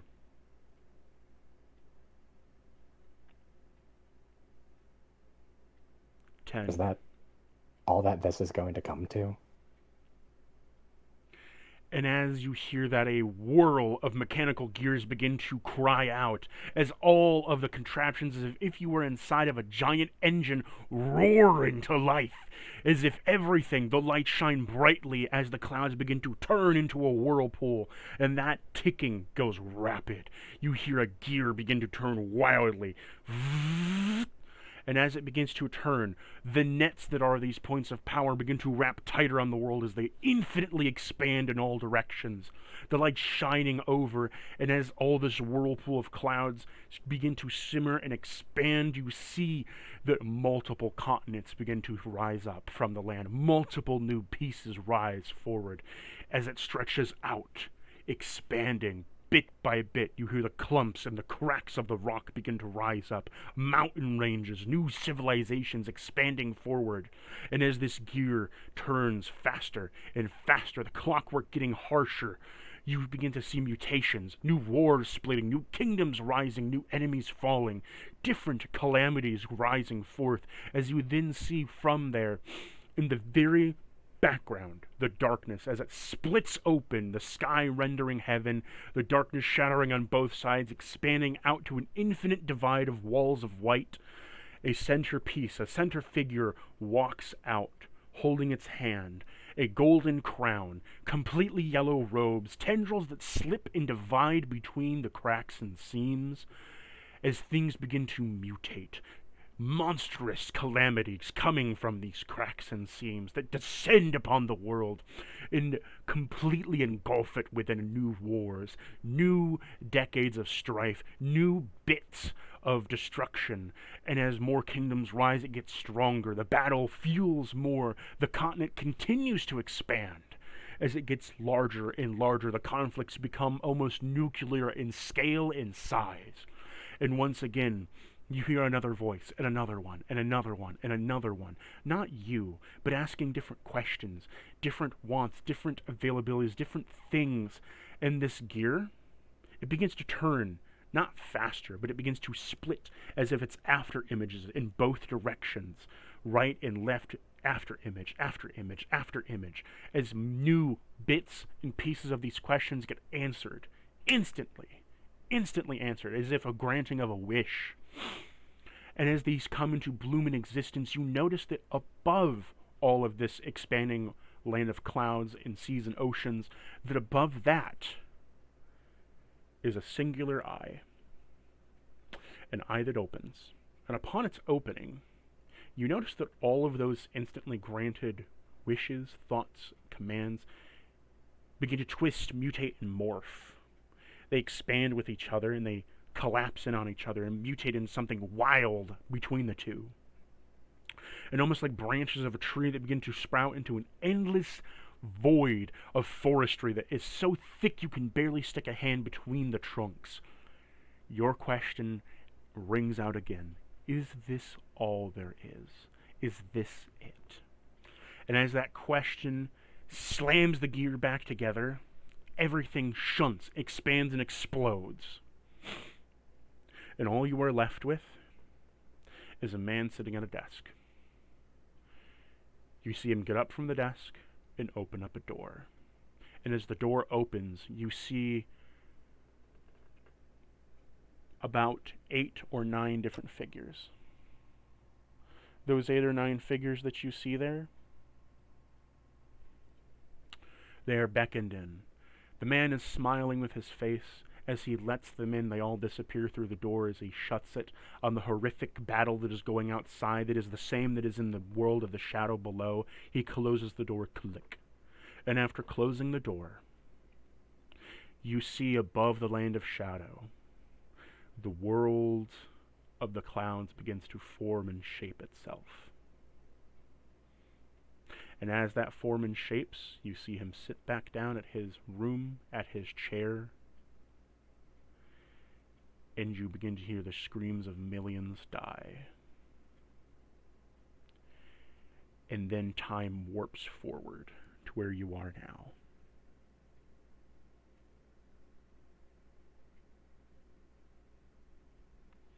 Unfortunately, and it it looks plays like on an infinite loop until eventually it has happened so many times that you can see the forward and backward of time itself, by frame, and you are shunted back to your reality, where here you stand in front of both of your friends.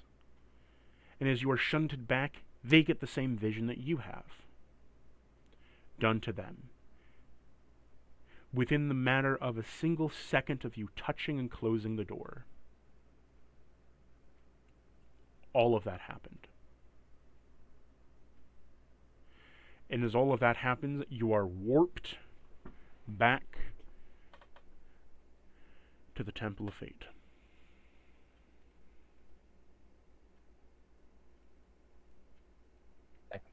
You are warped back to the chapel, where you stand in front of the gate of heaven.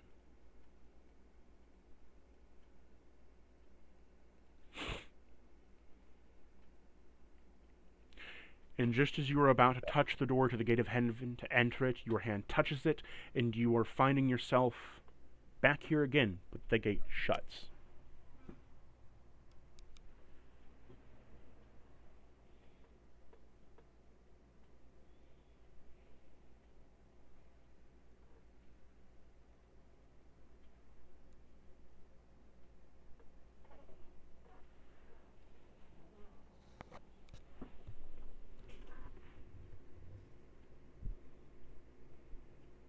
Well, that was interesting.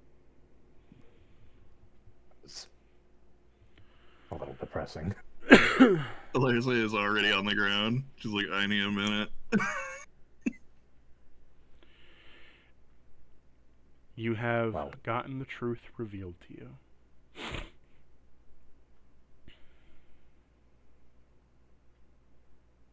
How do you feel?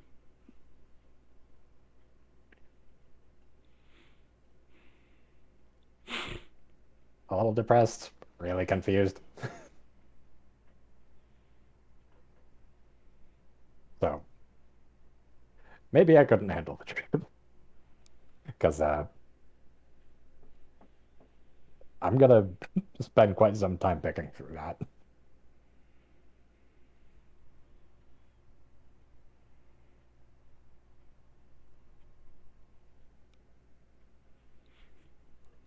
That Well, was the how much can Alaire say help? Oh, I was going to say help fill in the gaps. Lerse, you remember a few things. You remember having a door open to you. You remember Shiley's memories of having a door open to you. With that door being opened, you see a door that is open to you.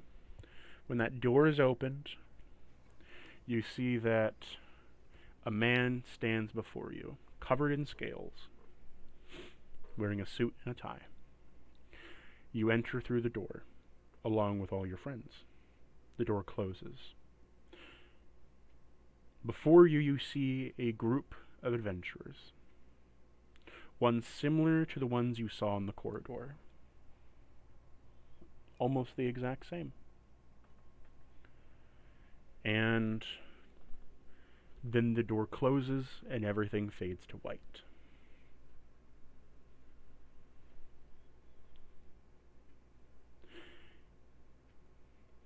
And then you hear a phrase.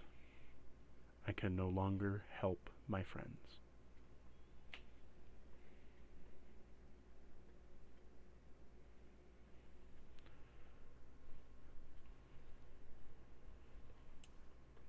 Well, she will share that.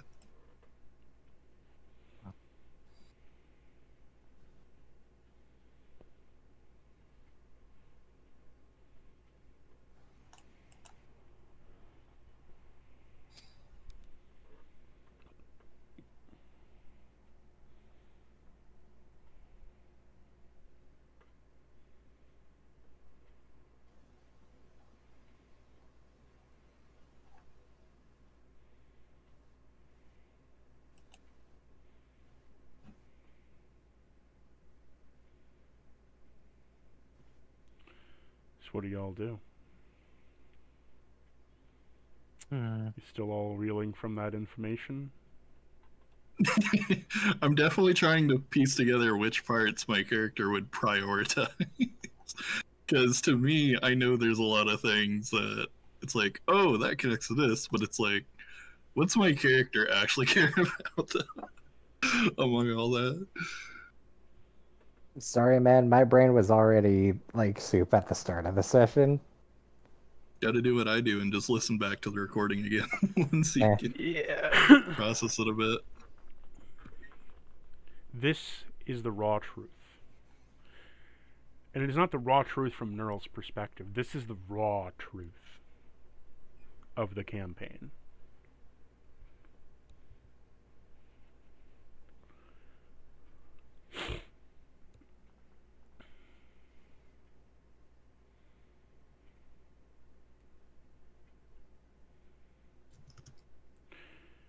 I will reveal this piece of information to you. Neural was not always Neural. He went by a different name and a different title before he was Neural. And he was a different god entirely.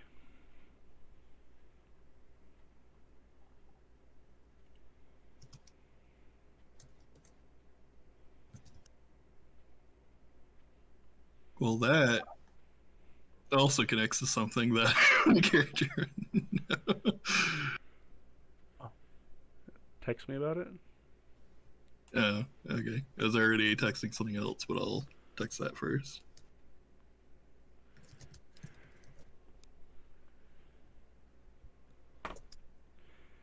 I'd be surprised if you got it.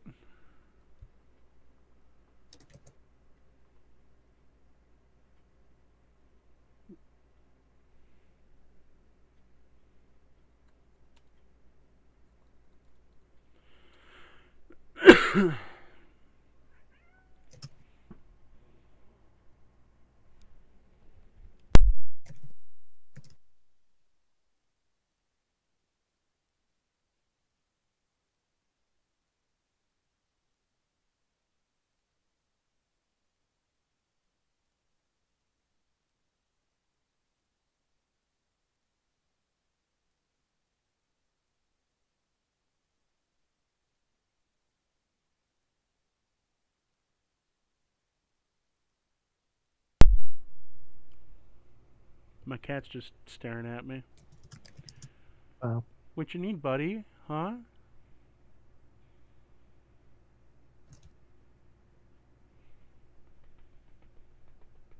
you asking for head pets? And you're just looking at me from the other side of the room, meowing at me. I'm like, what's the matter, bud? Kitty cat. He just laid down and rolled around. I guess he just wanted me to look at him. Well,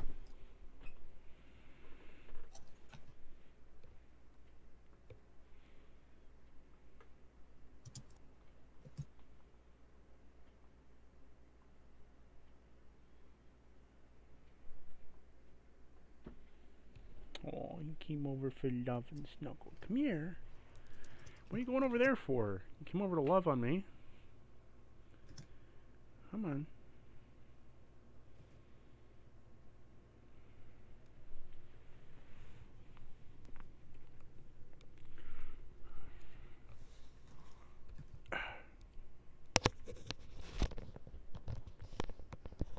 Ow. You're digging your claws into me. Could you not do that? Thank you. I already messaged you, by the way.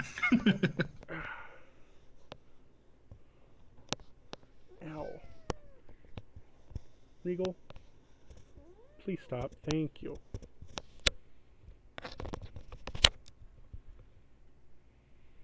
I'm sorry I'm not able to follow along like 100%. Oh, I wouldn't expect you to, honestly, given how much stuff I was like, oh, that's the other games.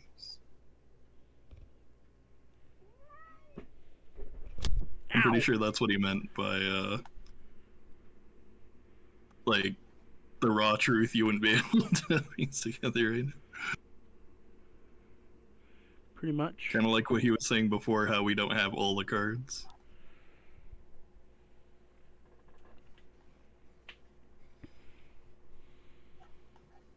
It's mostly like the song lyrics, where it's like made for you to recognize stuff when it does come up later. Wow. Speaking of the lyrics, though, they did mention the when the thunder starts to roll, I will greet you as an old friend at my door. Yeah. The many connections.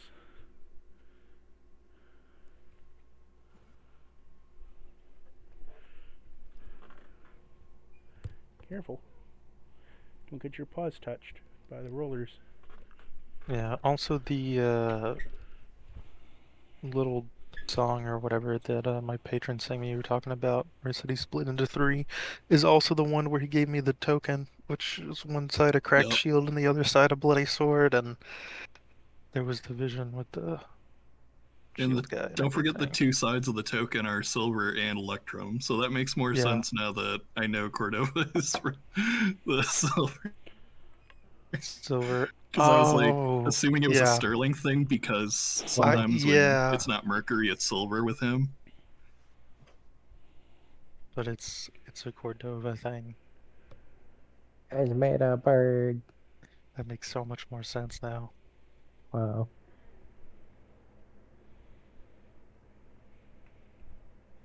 So yeah, they said take this token and hold the line. So that's pretty much what he was talking about when he was saying leaving it up to another generation. Take this token and do a line of jerks.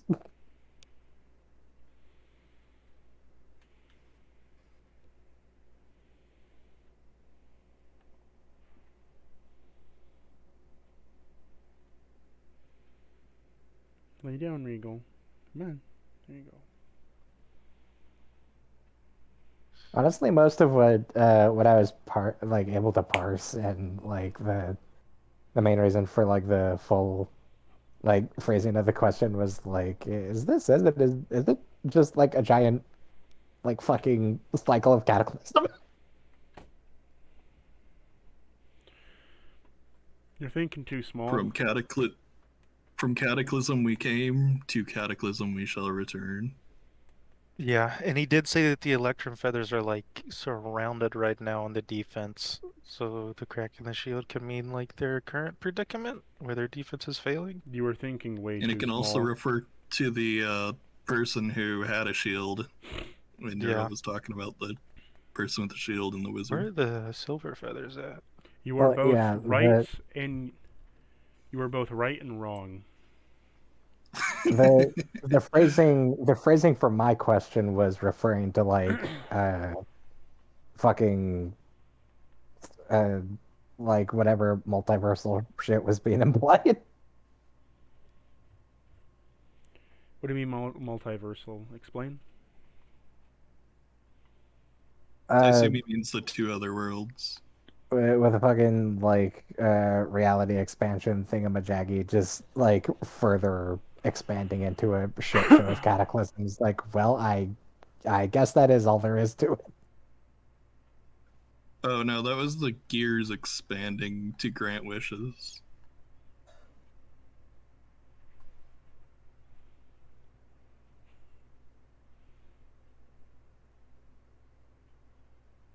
Again, I'm sorry, man. I am like absolutely cooked. I just watched my cat do a jig and be like freaked out because a piece of duct tape got stuck to his paw. He's like, "Ew, get it off Well, me! Ew, ew, I don't like that. Fuck, ew, what is that?" It's okay. It's just duct tape. You're fine.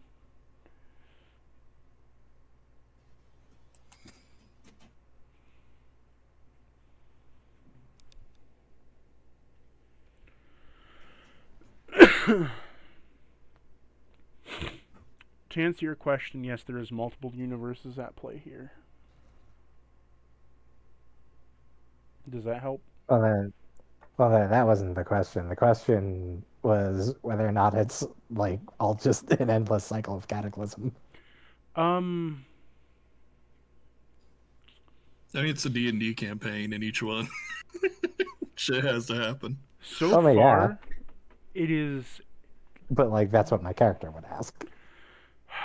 Um, so far, a cataclysm has always. Well, think of it like this, right? You knew the legend of the forges, right? Where each time the world progresses to a point where they have ultimate power at their disposal, they make a giant advancement, and then that advancement causes a cataclysm, which then sends them back and shuts all the forges down.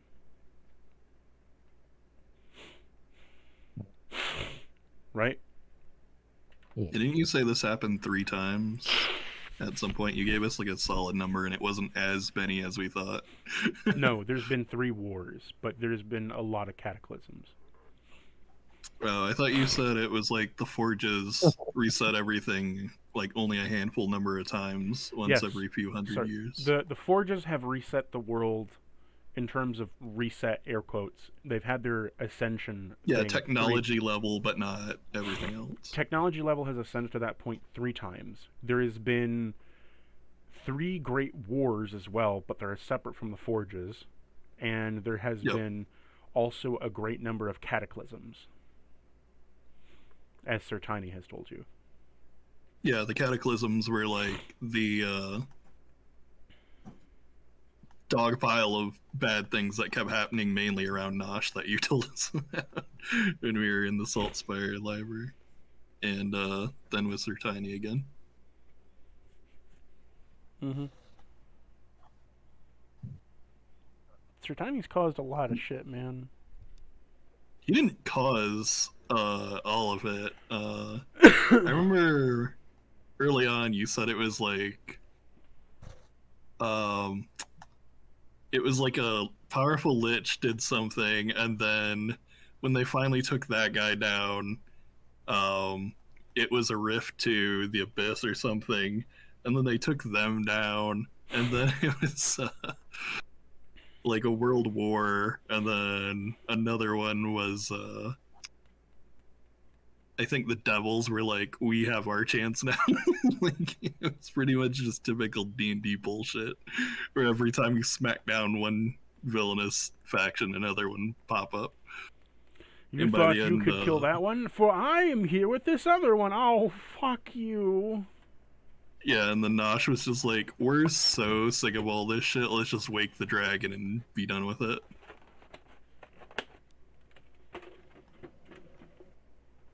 Yeah. Also, Sir Tiny still isn't back. He just kind of left in a home-built submarine and he's gone. Remember, he said he was going to hold the line against Nosh until we got to that right. point. No, like at that point, I was like, okay, if Sir Tiny's doing what I think he's doing, I think Nasha's war effort is about to tangibly slow down. Time for mecha battles.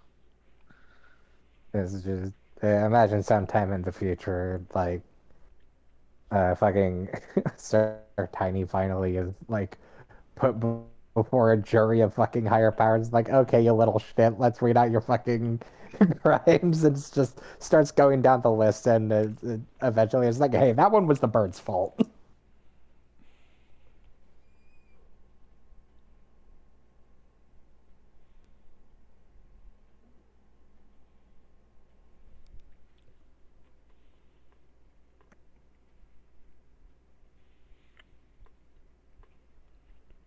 So, What now? What now, indeed? Who wants to say what? Said what now, What do indeed? indeed? Okay, I was gonna just say, who wants to call a break for a bit? Oh, sure. No, He I says meant to in me, character. In Oh. character, like, who wants to do something that isn't dungeon exploring for a moment? Yes, I Reset. think we all need time to process what we saw. and he says to me, and I quote, fucking, bullmen beat bearmen, but bearmen kill many bullmen. Too few bullmen to keep dry place. Then what do?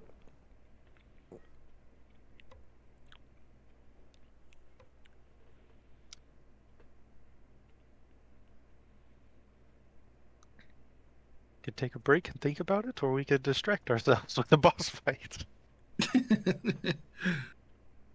I have no Want to beat fucking up clue. undead monk while we think about it? I have honestly, I'm not sure. Like, if I can think about it, I have no fucking clue what I just saw.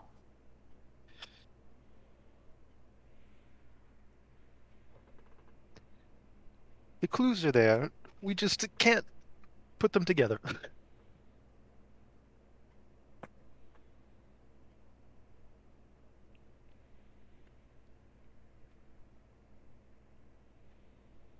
Yeah, but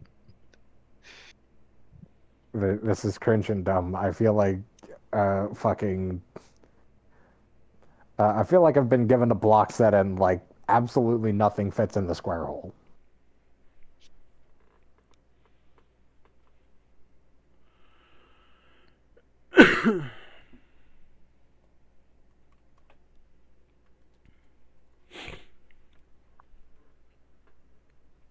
Good assertion of things, I guess.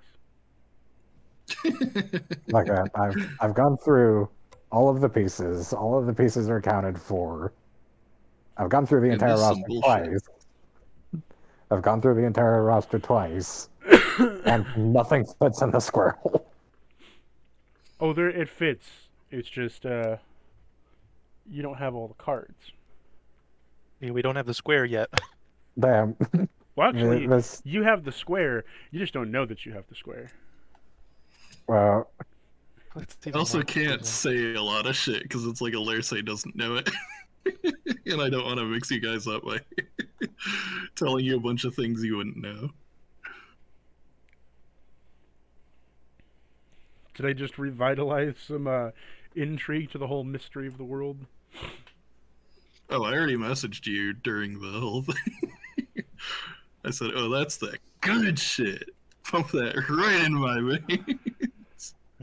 you know, this makes me thankful that I'm not any sort of higher power that's in charge of important shit because, holy fuck, I would not be able to fucking keep up. Does that mean you empathize with Neural, who said he was the one doing all that for a while? I feel like the role regrets like relinquishing that control. At least that's what I got from it. Who knows? I might be fucking wrong.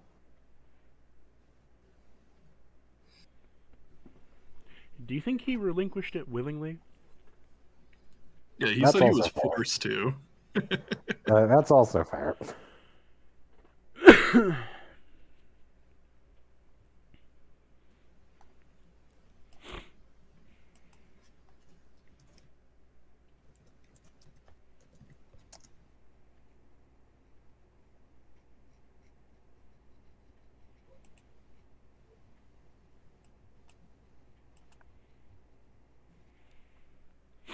So we are once again asking what you guys want to do. Habba babba. Babba. Shit. Fuck. You I could fight found the it. undead monk if you want to. It's just gonna be a level 20 monk. I mean, Wanda was able to beat him in a duel one-on-one because say was like, "What's that, Wanda? You want to take this guy on your own?" And then she locked the door behind her, and she's like, "You fucking asshole."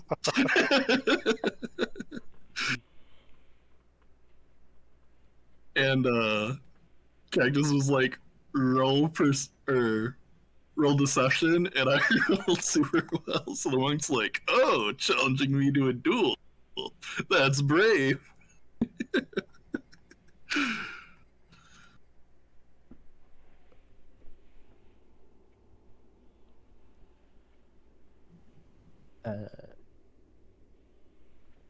That would be funny. Larsa tells you that story, and then you guys fucking make her 1v1. Make her 1v1. Penance.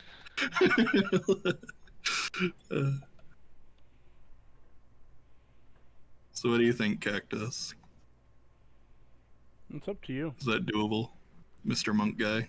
I Because we forget. got 2 votes. I forget where he was or who he was. He was. Do you remember the first dungeon with a geyser? Before you say where that, I gotta help out my cat again. You needy little fuck. Cat's just getting into everything today. Well, All cats the get duct into tape. everything anyways, but What a catastrophe.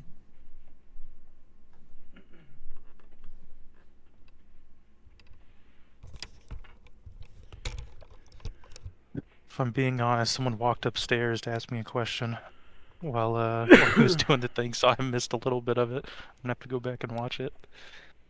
Yeah, I'm probably gonna just timestamp it because I get the feeling we're gonna be going back to that over and over again. Yeah, in the near future, we're gonna hear something else. I'm gonna be like, "Oh shit, doesn't that have to do with that?" Fuck. When it came to the song lyrics after a while, I just started going into the YouTube transcript and copying it and pasting it in and then deleting the Oh, I didn't timestamps. even think about that. It's like, hey, this saves me a lot of time typing. Thought you were typing them all out. I tried typing the first couple out, and then I was like, I think I'll just go and rewatch it.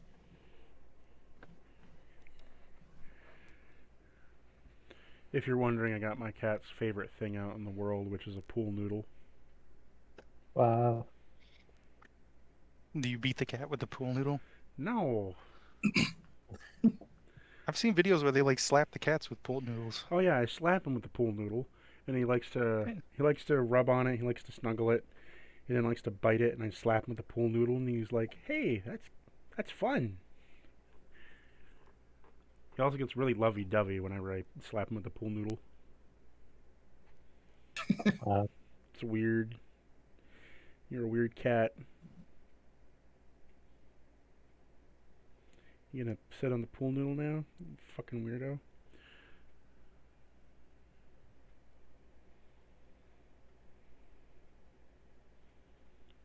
Okay, so you're going to kill or fight the monk?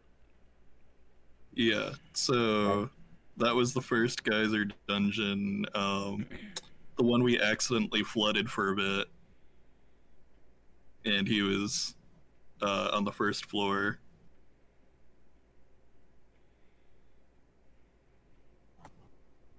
You know, I can't even say the one we accidentally flooded like that specific, because I think that happened 2 times.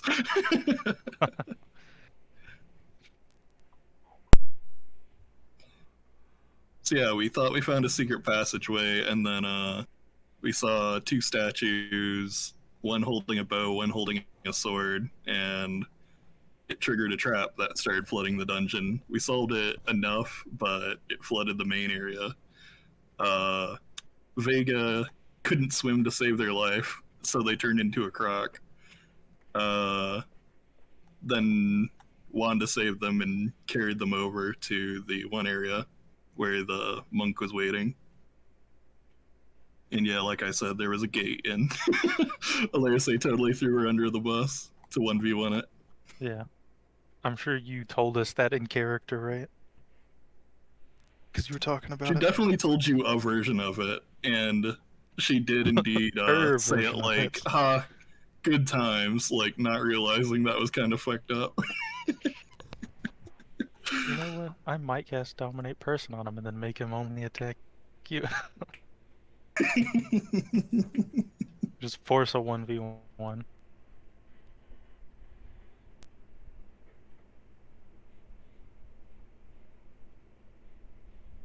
Oh yeah, weren't you Well, the one who asked a few sessions here. ago, can I compel duel on someone else? While you do that, Yeah, I'm it gonna was get whenever Cordova was I'm gonna get a fighting the quick bottle Dragoon. of water while you guys decide on what you want to fight. Oh, we Well, decided on the monk. We were just talking while you presumably did something about it. I think he's getting water either way. Gotta flood Yeah. the dungeon. But it was when the Dragooner challenged him to a duel, I was like, can I cast Compel Duel on the two of them? So that Oh, they you're right. can't That's why protect it other felt people. recent, because I rewatched that the other week. You know, I remember that.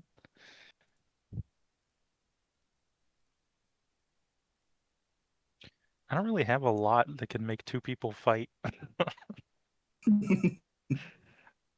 To force two people to fight. I mean, seemingly all it takes is, hey, he wants to duel you. That's true. Back with a bottle of water. So, the old decided on the monk. Yep. mm, Okay.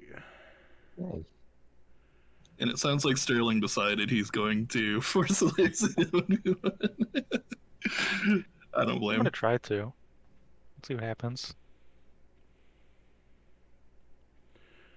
Just imagine her Token. getting her face punched in. She's like, oh, so that's what that feels like.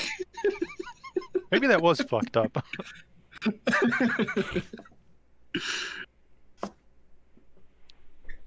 It's like that DBZ Abridged where it's those fucking squeaky toy noises. Holy shit, that's hilarious.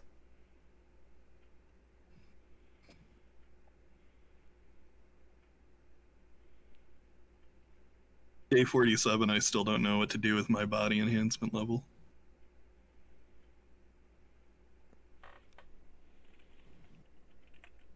It's just something you bring up every so often. Okay. If I remember, So, if I remember correctly, the object was like whatever your like body's looking to like absorb some like beneficial magic or whatever. you choose the monk as you enter through the doors, and you see in front of you the reanimation of the monk corpse that was from before. The announcer steps out as he says, "Well, ladies and gentlemen, it's so nice of you to finally meet us all here. I have a wonderful show for you all tonight as we... what was it? Oh, yes. We come to see the reemergence of this wonderful monk fight again."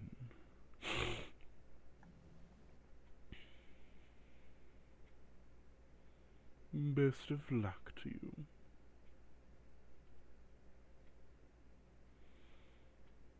Sterling, you want to do your thing before initiatives rolled? Well, my thing is Dominate Person, which is a spell.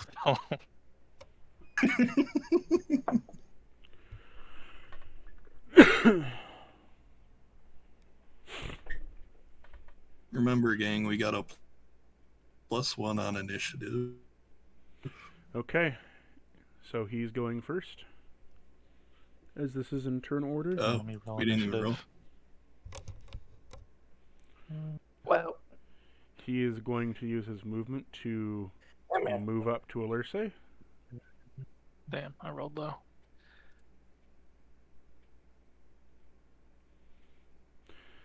Bonus action to Step of the Wind. He gets in close and he's now going to roll his attacks.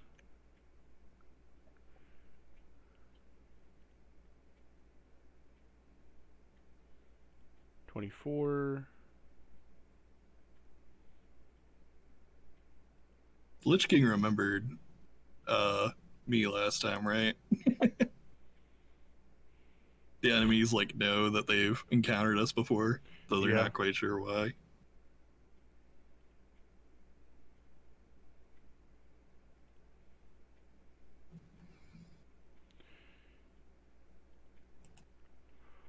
Let's see. A 23, 23, 18. Does a 18 hit you? Yep, And a 24. I'm still at 15 AC. Okay, so all 4 attacks hit you.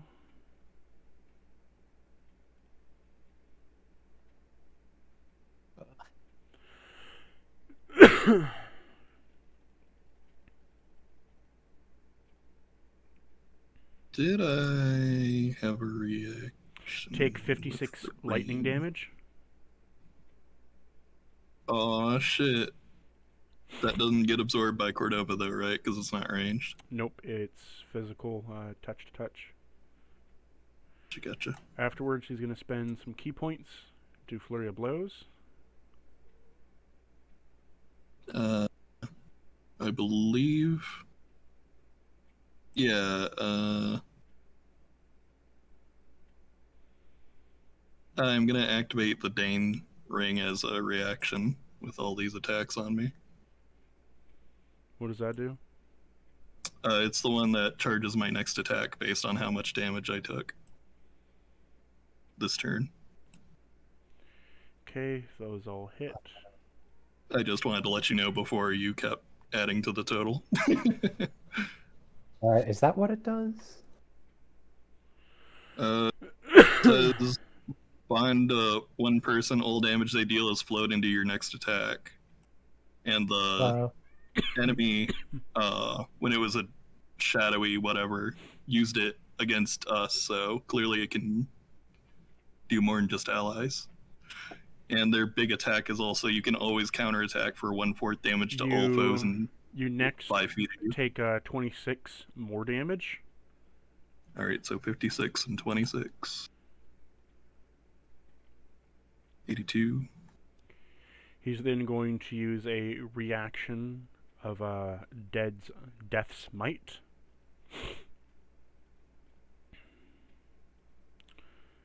Call a number between 1 and 10. Oh. 5. Okay.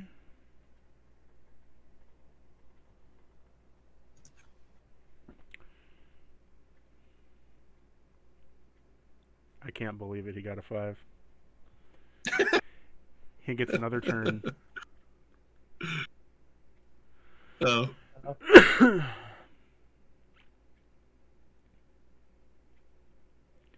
Nat 20, 18, 16, 16. Yeah, remember I'm still 15 AC. Okay. Damn, he's fucking you up. Monks tend to do that. Another 84 damage. That's enough to trigger my death ward. Oh shit.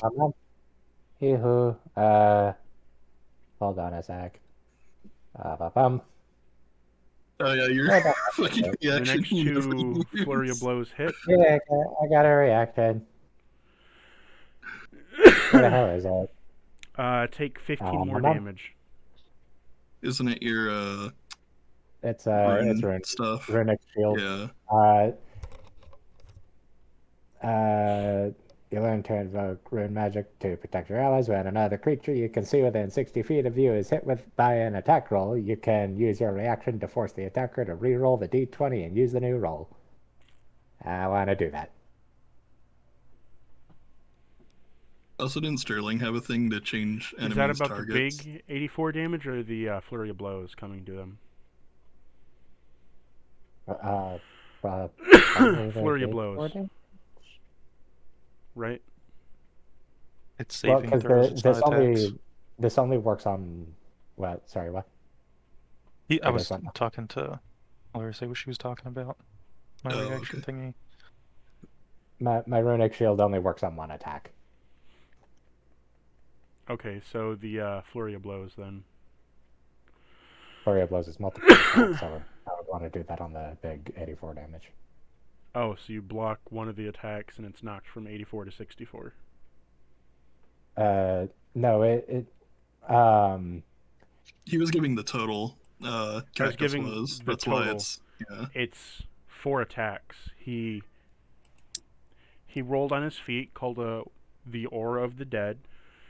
Allows him to, if you roll, and the person calls the number that he's attacking, and he gets the number rolled, he gets an extra turn. He got another So, yeah, turn, rolled 4 attacks, hit 4 attacks, you blocked one, knocking it from 84 to 64. well, Yep, it isn't and an since I automatic. was It for Runic Shield isn't an automatic block. It's like it pick an attack roll and he has to roll it again and use the new roll. Like it's a reaction. Gives him disadvantage. A 15. Basically. all right, still hits. So still 84.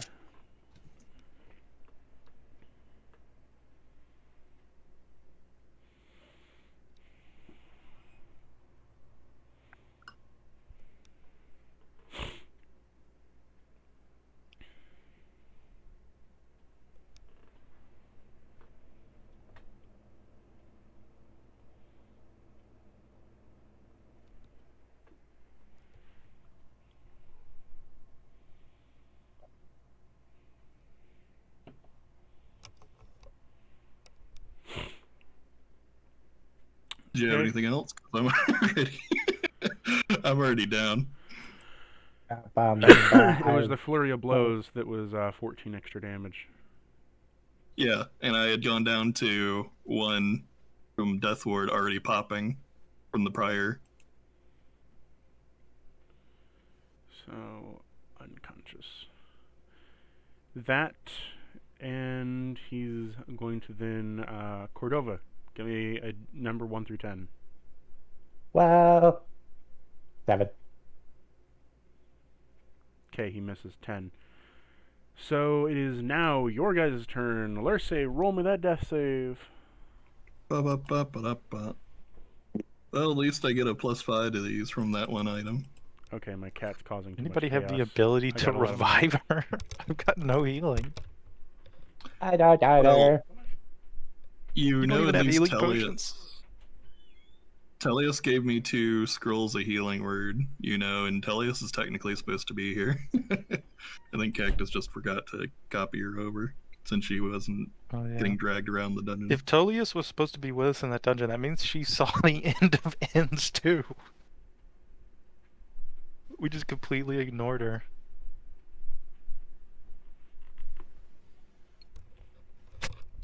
Well, I mean, she was in there, and then Cactus took her out. Bang! That was tricky So- to delete her. What are you doing, Alright, you were Cordova? saying Or, sir, Lurse, you rolled your first death save, right? I was gonna, and then I got distracted. 12. So first one passes.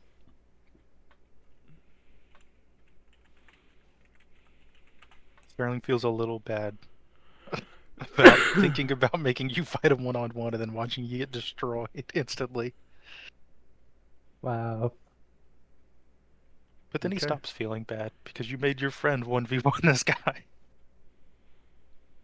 I mean, like, if what the you fuck? recall, these guys are cranked They're- way up to where they were. I know, but it's still like, you made someone fight this thing by themselves and then you get knocked the fuck out by it, so. It was actually way less Dudley than you're thinking, because she just got him to half HP by doing her magic weapons ability to attack a few times in a row.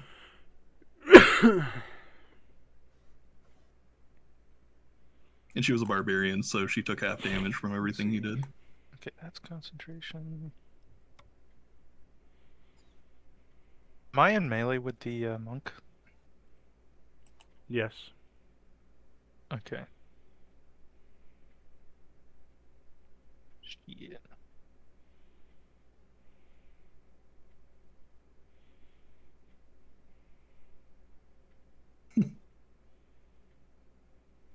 Now, Cactus, Heaven's Gift says +2 on all saves. Are death saves included? No. Yeah, I didn't think so. Worth a shot. Good try though. Oh, uh, this is what I was thinking of. Miracale, you gain a +5 to your death saves, and when hit with lethal damage, can make a survival check at advantage. Survival check. Yeah, Cactus sometimes does that for like shit that one shots you that you normally wouldn't live through. Like when we blew up the Okay. fucking multiple levels of the Castlevania tower. It's like, you dropped a Freaking castle on stupid. yourself. Roll a survival check to see if you live.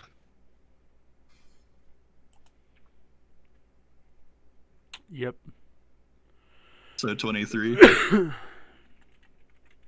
Yeah, 23 would hit him. No, survival. Oh. For what? Yeah, it says when you take lethal, you can make a survival check yeah, at advantage. you survive. Yay. You're still unconscious. You're just not dead. You're right. I totally misremembered what that Does did. Cordova want to go first? Do you want me to go? You gotta go first. Okay. Yeah, he's got to look at his chart. Reaction, he punches Alersa again. Well, Can't use charge because I can't move 10 feet. Well, I can, but I would have to take an attack of opportunity, and I'd rather not. Yeah, fuck it.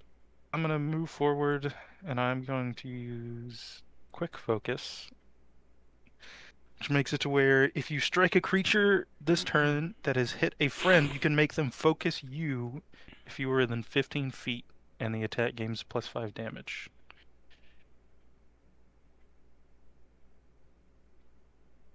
So, if this hits, that means he's focused on me now.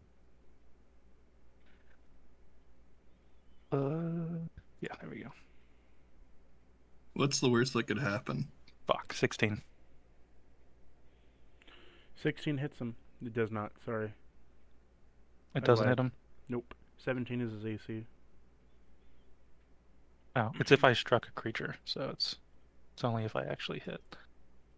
Second attack. Oh yeah, I'm gonna bonus action hex him. There we go, 25. Now time to roll damage, which is D8, 10 plus 5 plus D6. Takes 22 damage, and he now is focused on me. Okay. I'll He looks to you with bloodlust in his eyes.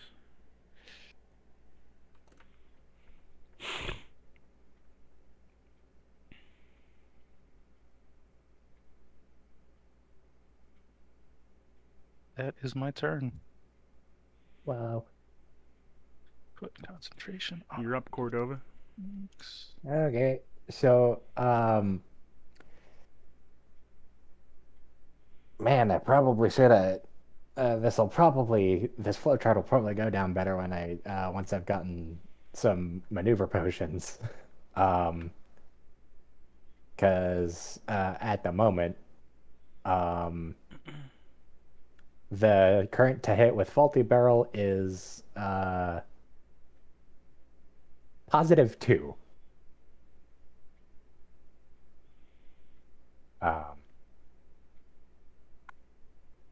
But I'm gonna do it.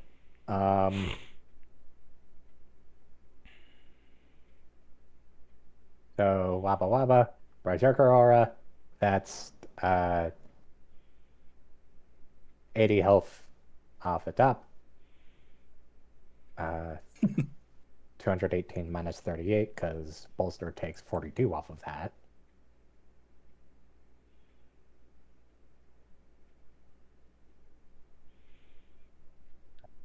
Leaves me at 180 health. And then my mom.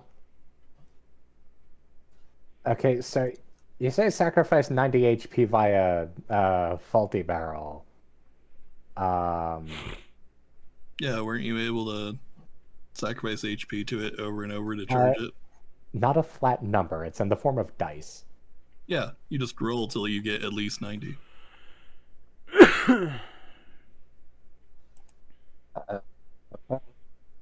Because each 30 gives you an extra attack. Yeah. And he is focused on me for at least a turn, so. Yeah, and every 15 gives you a blood counter. It's currently... By the way, what did you mean by, like, remember to activate Eye of Blood between charges? Once you get enough charges to activate it so that while you're in the middle of fighting, you don't accidentally hit that 20 cap. Hold on a sec. Because you can have 20 blood counters at once. Yeah. Eye of Blood. And I was just saying, as the fight drags on, you might end up hitting it, so it's best to use it while you remember while you get them, yeah. Okay, so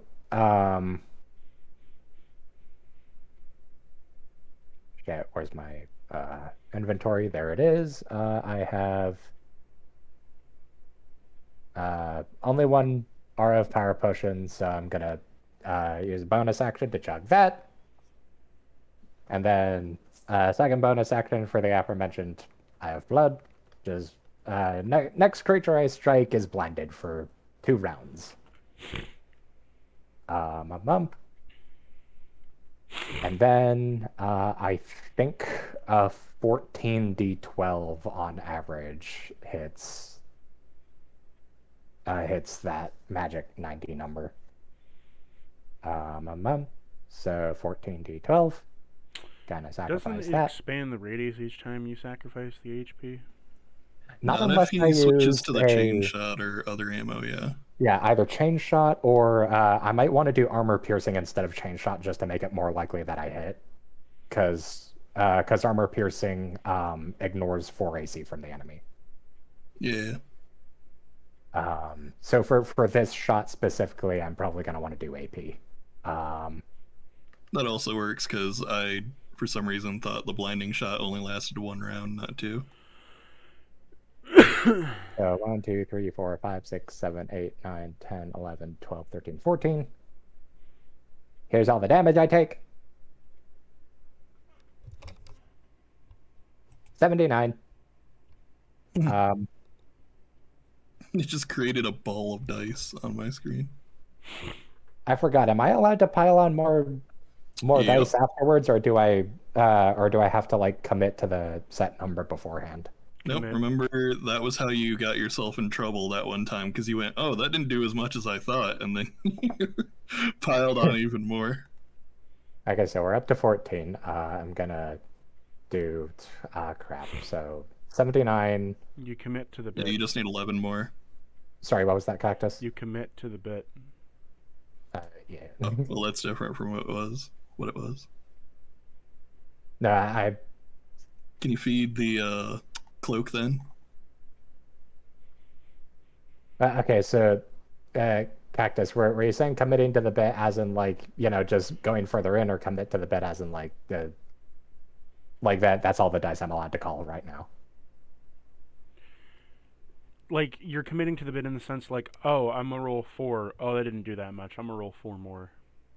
Yeah, that's what I thought. I meant like you commit to the bit in the terms of you commit to a set number and then you roll it, and however much it did is like you're willing to take that risk. Yeah, okay. On average, 2 more D12 should do it. So 79 plus... okay, well, I guess we're going to keep going because that's only 86.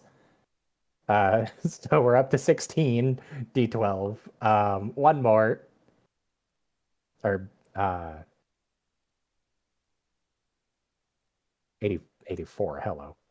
84, so 96 damage. That's how much I just took.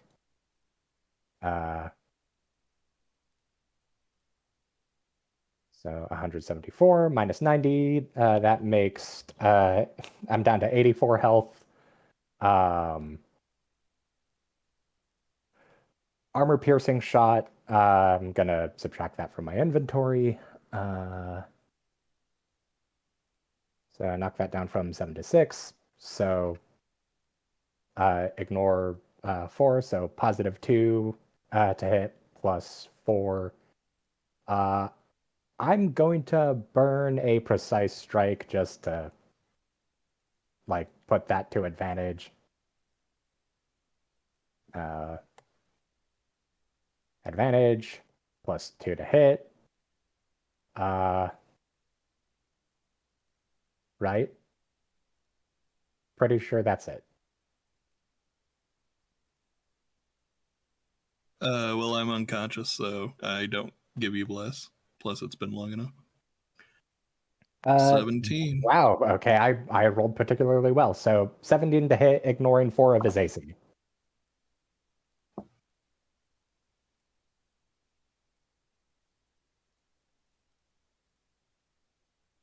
How's that taste? Does that connect?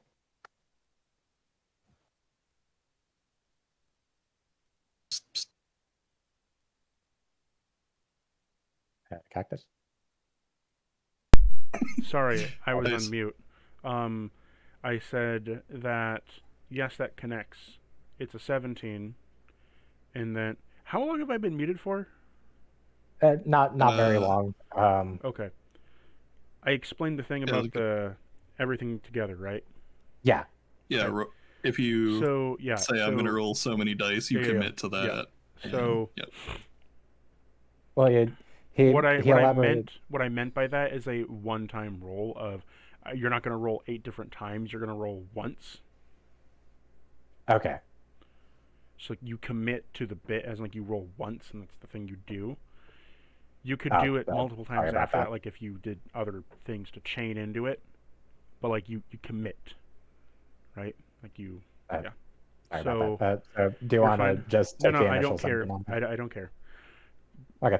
for the future. Uh, So 17 would hit him because 17 is his AC. okay. And then mom. It's normally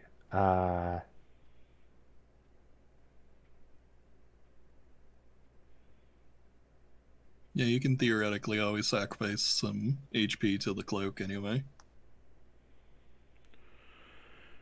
so it's normally 1d6 plus 10. That's plus 3 from the and then plus total of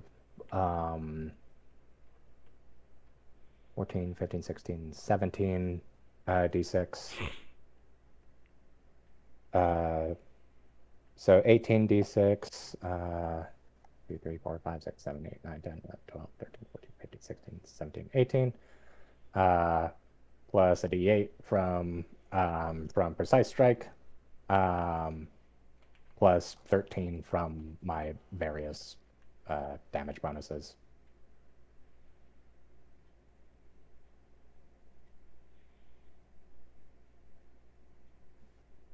I think that's it.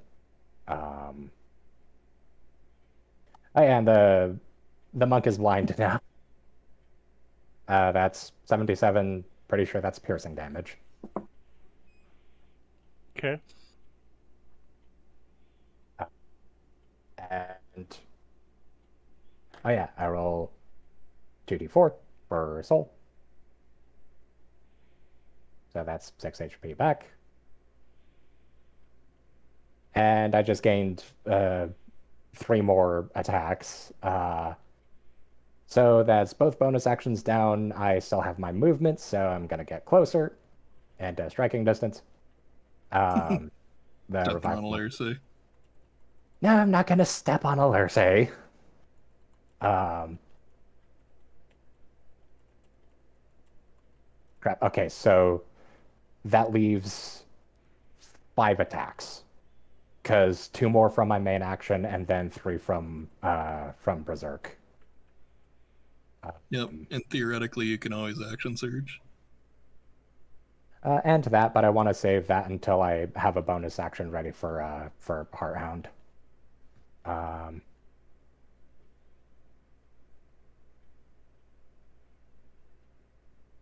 Yeah, fuck it. I'm just gonna go unarmed strikes because that's what I'm good at.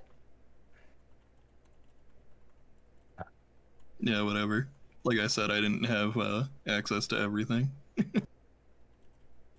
Well, also like that mostly just gave an idea on like something to combo for the beginning. It's I'm a bit more Yep. free to like just do more freeform shit after. Okay, so each of these are plus 10 and at advantage, right? Because the monk's blinded. Yep. 2, 3, 4, 5, 6, 7, 8, 10 at advantage. So unarmed strikes away. That is.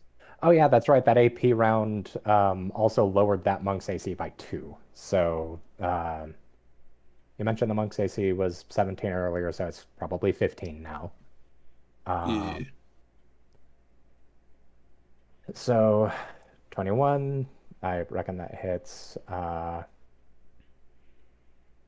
29. Oh, you do have another thing you could theoretically always do, which is Hoder. That's half your max HP. Oh, yeah, I guess.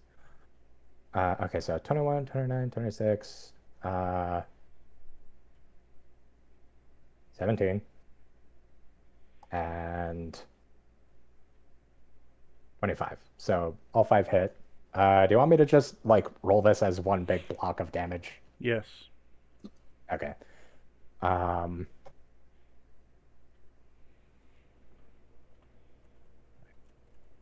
If you do go balls to the walls with Hoder, it's an extra D10 every time he takes damage.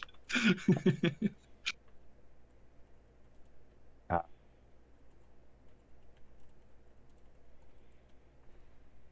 okay.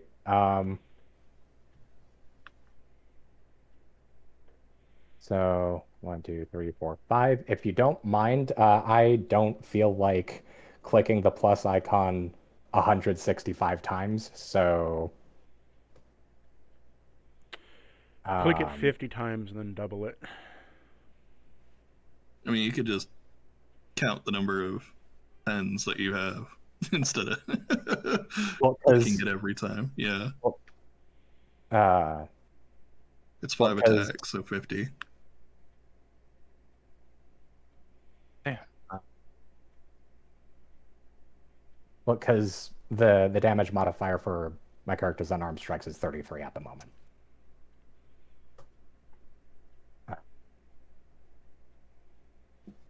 You could roll each one and then click the thing to make it to where it just does your next one, then roll again. Or your Uh, last roll. And just Well, do that 5 times.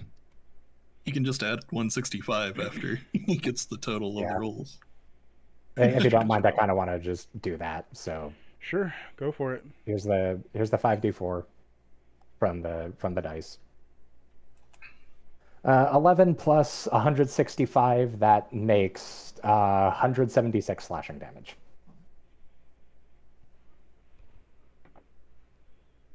100 what? 76. 170, yeah, 176 slashing damage. Damn. 160? How did you? 106? 176. Okay, I'm sorry. And then Yeah, I that wasn't sure if I was is, cutting out or something. You're fine. yeah, with the 77 that makes 253 total. Wait, do what now? I added it to the 77 you mentioned before. Okay. Oh, yeah. You nuked his HP. He's a lot lower now. I mean, do you want I to go mean- for broken action search? I mean, may as well, I guess. Sure, why not? Be the Alerce that isn't here right now because she's EP. Ooh, EP.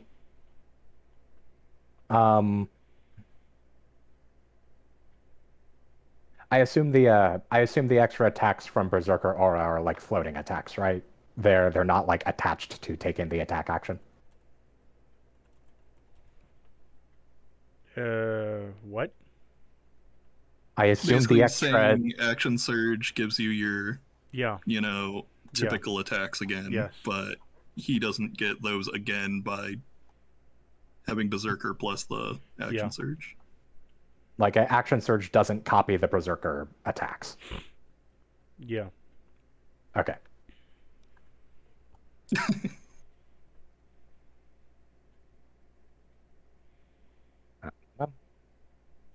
So, again, d20 plus 10 at advantage.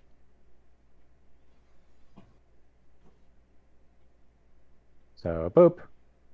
Here's 3 more. 17. That's a hit.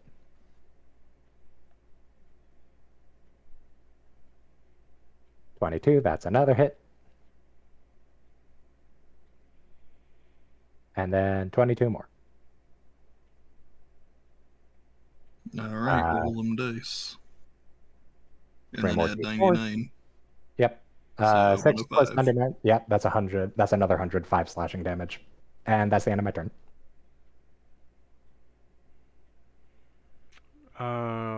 Number So between 1 and 10.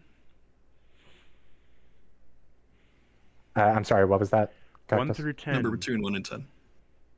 Pick a number. 6. He's back to half HP. Wah wah. Oh,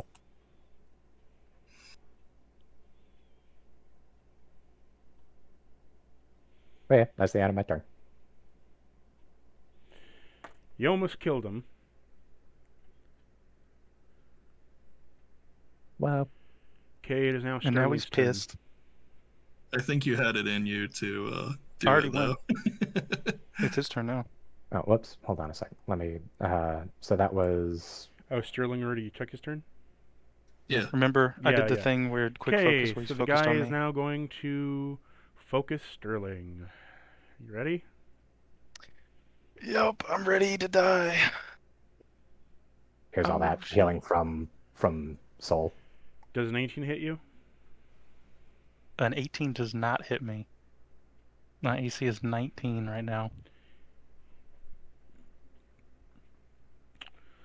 Okay, 2 of them hit. After image, or I mean, mirror image. Yeah, that's what I'm rolling right now. It's for mirror image. I did a +2 instead of whatever. That one hits. Someone hits. The other one does not. So -1 mirror image and then 1 hits. How much damage? 25.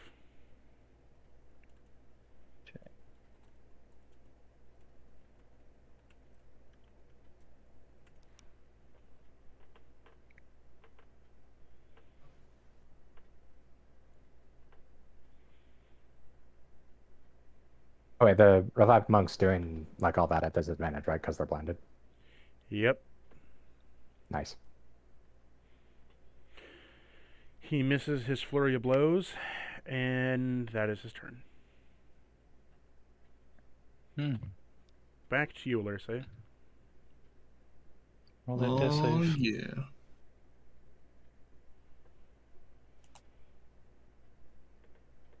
Keep on rolling, rolling, rolling, rolling. We make it. On to you. Okay, Sterling, you're up. Shit. Time to stab him. Yeah, you already he's- saw what Cordova did. Now just do that. Yeah, just do that. Do I get any bonuses because he's blinded? Or no? I don't You get know how advantage on your blinded attacks works. against him. I have Yeah, advantage, you have okay. advantage, and didn't Cordova say his armor was still -2, or did that already go away? No, I'm pretty sure that doesn't have a turn cap. Alright, so there you go. Okay. You just need to make First 15 attack AC with is a advantage. 25. Second attack is a 26. Both hit. So that is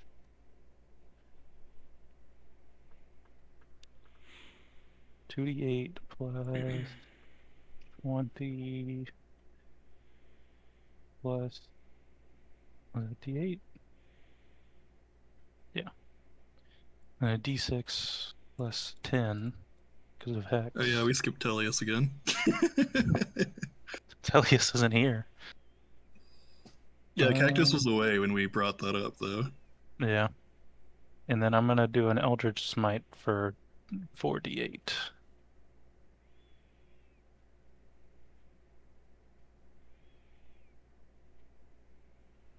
Her token didn't get copied from the chapel.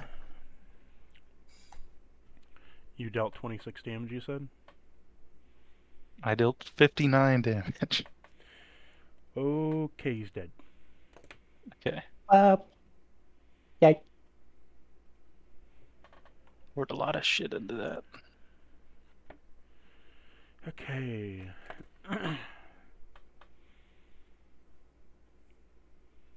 Item, armor, ability. Pick, Sterling. Armor, what? Item, armor, ability? Item, armor, ability. Pick, Sterling. Okay. I already have armor.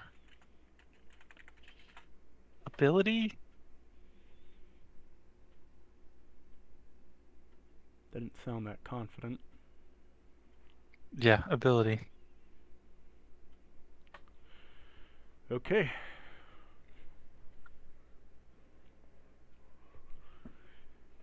Sterling's just getting all the indirects, isn't he? Well.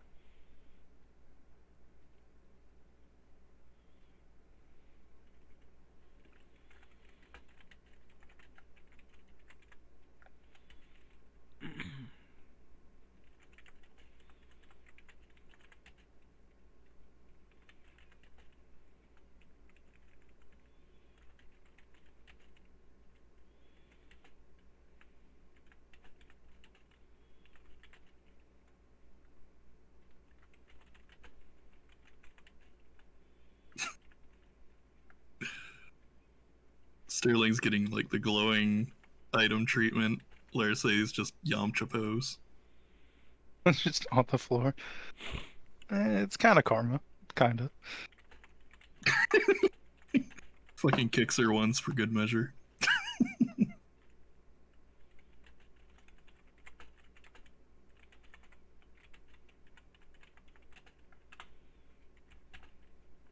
going to pause while I type this out. Unpause. So, you've gained the Aura of the Damned ability, Sterling. So, when you pop this, you gain a negative 10 on one of the spell saves one of your magic spell save stats. So, if you popped it, you would have a negative 10, all saves including Charisma, or Dex, or Con, or whatever, right? Mm-hmm. And then afterwards, you can choose one of the abilities below. They will last for it's supposed to be three rounds. 3 rounds in a row before recharging for 6 rounds. So your first one is if you fall to 0 HP, you can roll the number of the D10, the whole thing being the gamble of you then call the number. If you get the number rolled, you can then restore half your HP if you fell to 0 in that time frame. 2, if you take no damage, and this is rolled the next round, so if you took no damage the round that you activated it, right? And you then roll the D10 next turn, you call the number, if you get the number rolled, you get one more turn. It's supposed to be one more action, not turn. One more action. 3, if you miss an attack this round and next round, if you miss an attack this round, next round roll a 1d10. If you call that number rolled, increase your damage dice by 1 tier for the rest of the battle. If you land a nat 1 or a nat 20, the next attack roll, roll a 1d4, call the number. If you get the rolled one, gain another turn for the next round that starts at the end of combat for that combat round. Okay. It's all about gambling. Yep. Gamba. Let's go gambling. Ah, dang it. Ah, dang it. Ah, dang it. They can last up to 3 rounds. They don't have to be 3 rounds. You can end them on round 1 or whatever, but they always need a recharge of 6 rounds. Okay. The ability Aura of the Damned. So it would last for 3 rounds and then recharge for 6, just like a Dragon's Dragon Breath or whatever. Got it.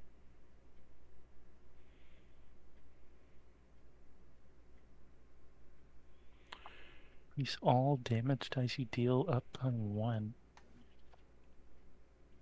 It's actually crazy. Sterling, my boy, come close.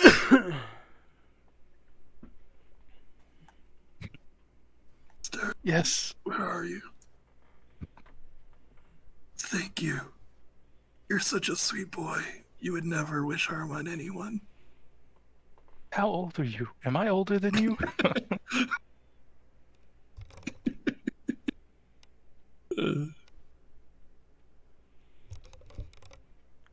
How old was he again? Because she's like early 20s to mid 20s at this point in the campaign. Sterling's the same. Let's see. He's 23. Early 20s. Yeah, I'm just not sure how much time we spent in each country, but she was just like bare minimum need to get into the mercenary corps initially, and then she spent a few years there, so she was early 20s. So, you came out of the battle. Upon learning this, you've learned some new lore. So, the monk who was initially the undead monk you saw in the first geyser of the dungeon, he used to be a world-renowned cook. This world-renowned cook was the first one to be what we would call a protein supplement influencer. Boy. He did a good job at it. He made the best that he could, and then people learned, hey, what if instead of supplements, we did magic instead? Oh. And that's how your surgery and necromantic system has been so used for gaining strength, and that's why nowadays people don't even bother with supplements. They do transmutations and slurries. Wow.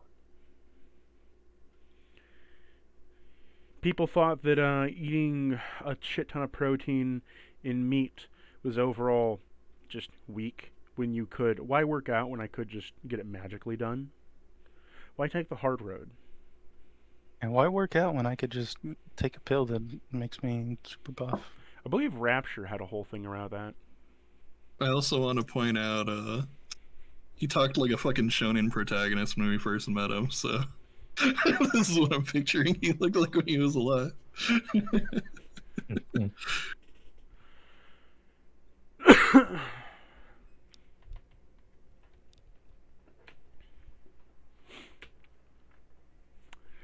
Specifically, he was known for making all kinds of dishes in cooking, and he specifically had one field that he was really good at, as in he was really good at cooking merfolk. Wah. That fucking book we found before, that was like 101 ways to prepare merfolk. That was indeed him. He also became a late-term investor of the Limited Air Corporation. Huh. Take that, Sterling. Questioning the value of my air. He became a late investor to what? Okay, the canned air.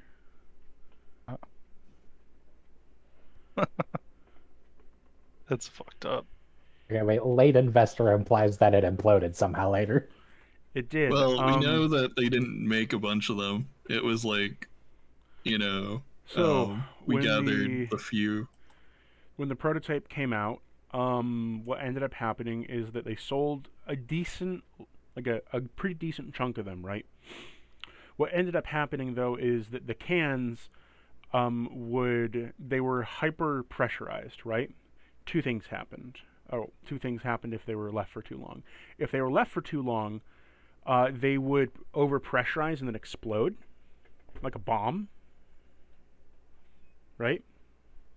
Oh, that's Yeah. good to know with the bombs I'm carrying on me. And then the second thing was that if they are around a high amount of octane magic, particularly in the transmutation region, they would transform into wild elementals. Hmm.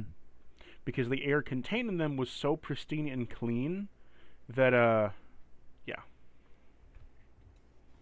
I know some of them were in fact just stated to be like concentrated water elemental.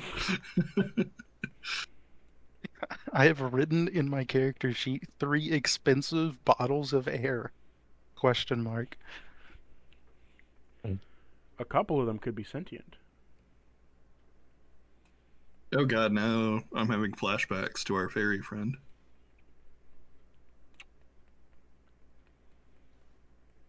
Him and his fucking bottle with his air genasi friend.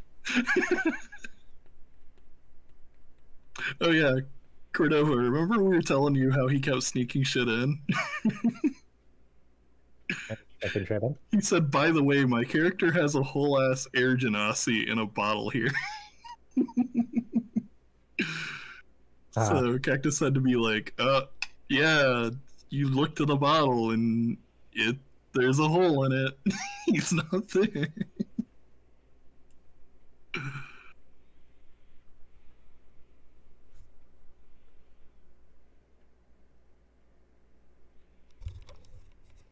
So, yeah. What do y'all want to do now?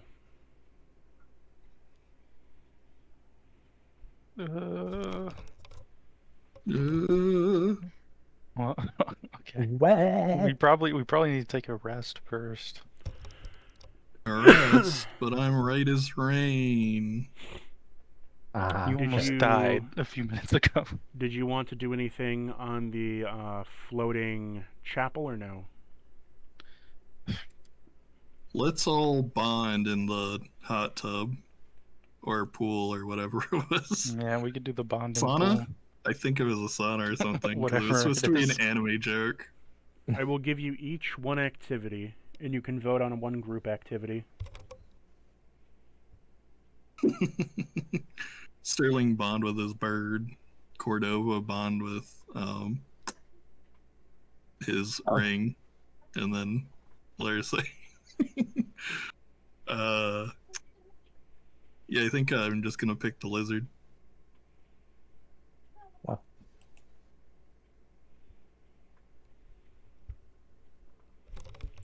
Okay, so Sterling, Sterling, what is your one thing you want to do on the floating continent? Or the floating castle? Sorry. What is it to do again? Like, the only real thing to do would be, like... Oh, dude, I can't remember what all this shit does. I don't have a Bonding ring, so the Emerald pool. Ring Hall So, means nothing to The me. emblem ring hall means nothing to you because you don't have a ring, so you can't put it there. The training hall is giving you double experience on training. The calibration chamber allows you to, for the price of gold or a resource, reset a level or multiple levels. Yeah, to, like, change if I wanted to, like, The go bonding fighter or pool something. allows you to bond with either an animal or one of your friends and gains, some benefits there. The tactics battalion station is for managing armies and battalions and ordering people to help you. And then the short rest area can either take a short rest in, or you can, in the battalion room, upgrade your short rest area to do different things. What does it take to upgrade the short rest? Money or... Some is money, some is resources, some is just labor and time.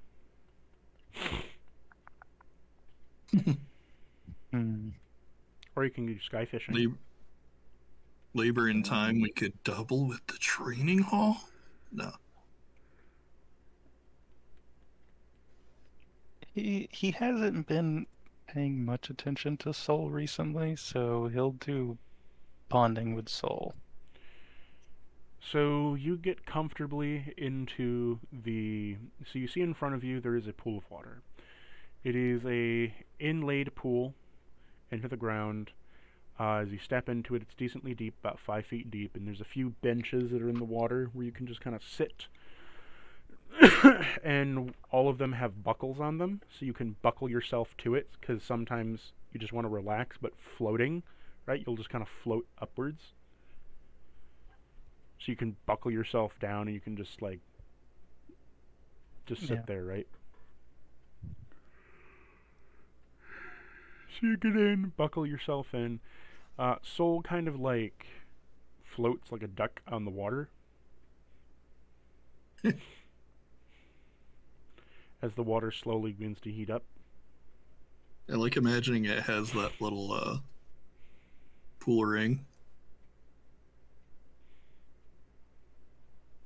What would you like to do with Soul? I'm gonna pick them up and place them on my chest as I float around the pool.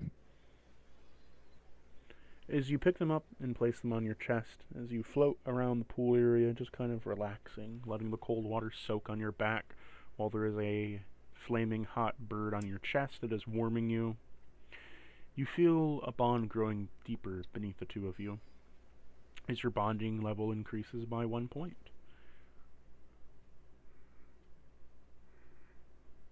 It curls its head underneath your neck and coos like a pigeon.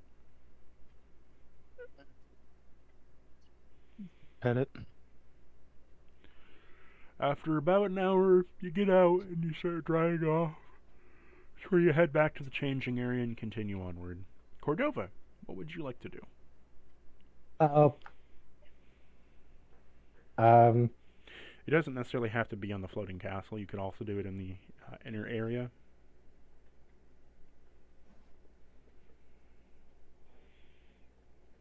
What inner area, as in the like the temple area. So you could either do it here, or you could do it here, or like the bar is, or the weight set is, or you know, the cooking or smith workbench station, or you could spend your activity over here.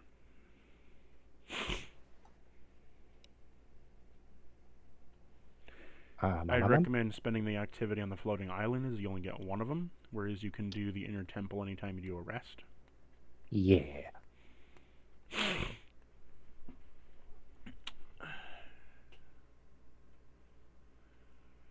What do you want to spend your activity point on?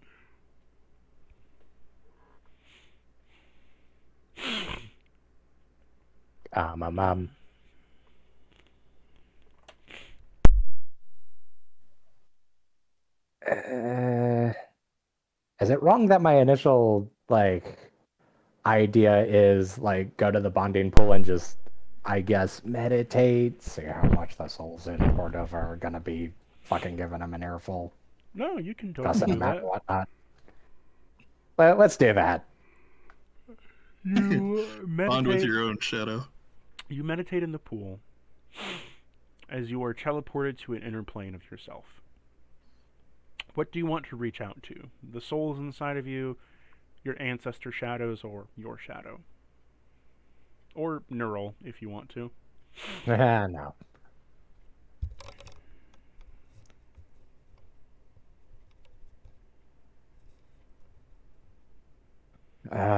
The soul's inside Cordova. Do you want me to give you a count? Because I keep track of that. You just see a floating ocean of them beneath you. As they rotate, you hear the different voices. Generally speaking, they're not scared, but they're not, complacent either. They know they are a fuel source. They know that they're in someone and they're wondering if they're going to be used. What do you do to reassure them, other than the words that you won't?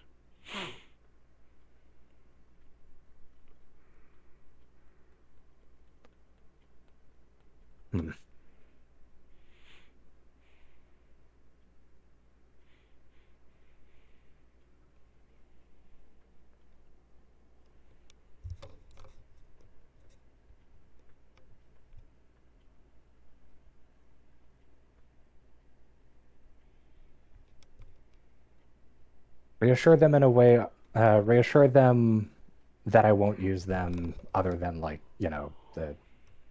words. how are you going to reassure them other than you just saying, I won't use you?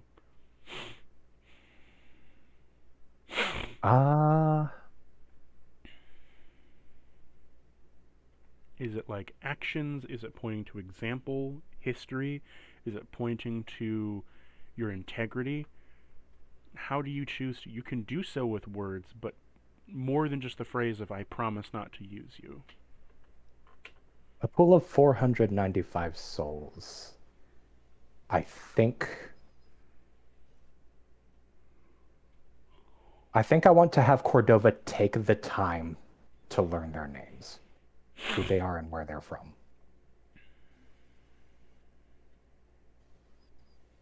Because I think potentially, I mean, it varies person to person, obviously, but I reckon maybe one of the first things to reassure is to, I guess, learning a name and someone's history inherently implies that, I guess, they are more than just fuel to my character.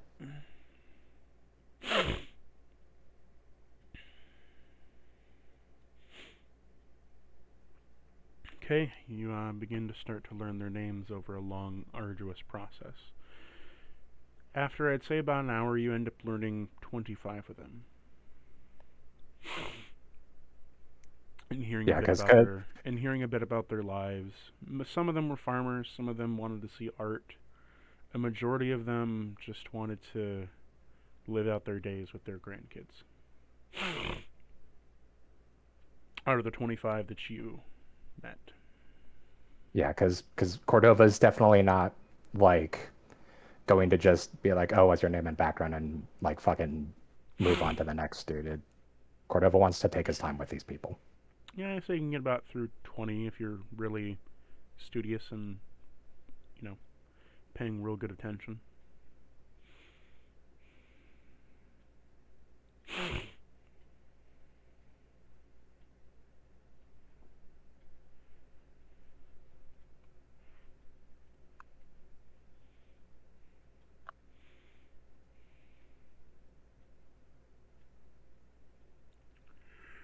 And what have you learned, sir? She's going to be bonding with Zanir, the little undead lizard. So as Cordova sits in the middle, me and you are just like floating in a circle around him. Well, it The sounded like lizard- we were each taking turns. Yeah. But The lizard just kind of floats and looks at you. yeah, He so sticks his tongue out and licks the water. passes by Chaplain Minerva when we first get there, and she's like, "Oh, this little guy is Zanir, by the way. He's the miracle child born of my and Mercule's hard work together every night. Mercule was very patient with me."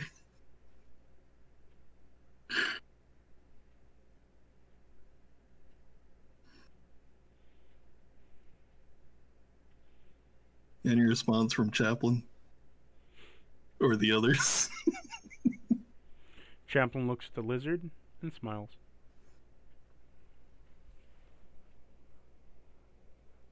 Alright, when she's actually at the pool area, she's overly fretting over the lizard, just like, especially considering it's an undead.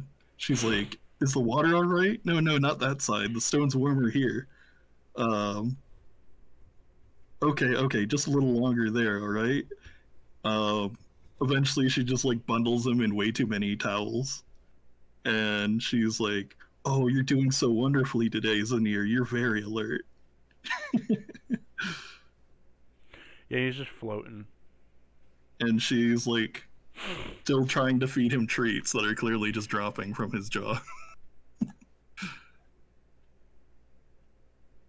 He's a lizard. He's a derpy little guy.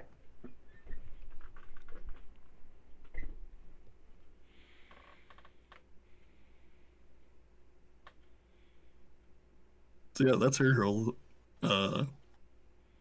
bonding pool time. Okay. You raise it by one level of bonding.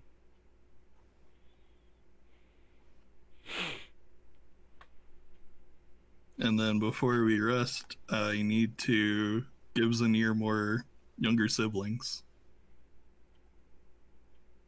So 5d4. God, 5d4 more fucking slimes. Hey, maybe they can man the battalion station.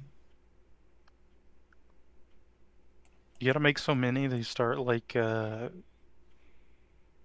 conglomerating into one to make like bigger slimes.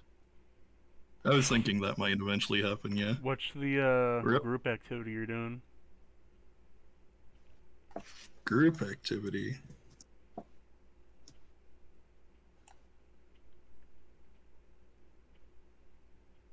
All right, what's up? Oh, you mean back at the chapel?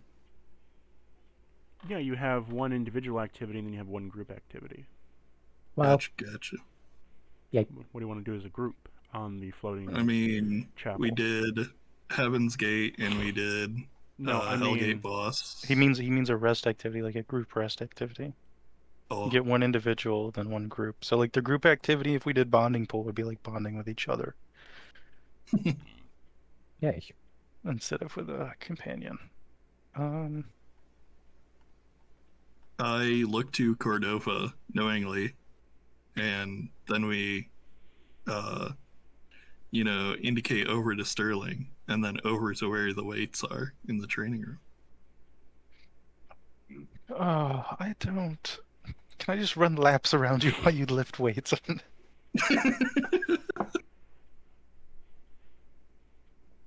I mean, like lifting weights is a good way to improve your strength, but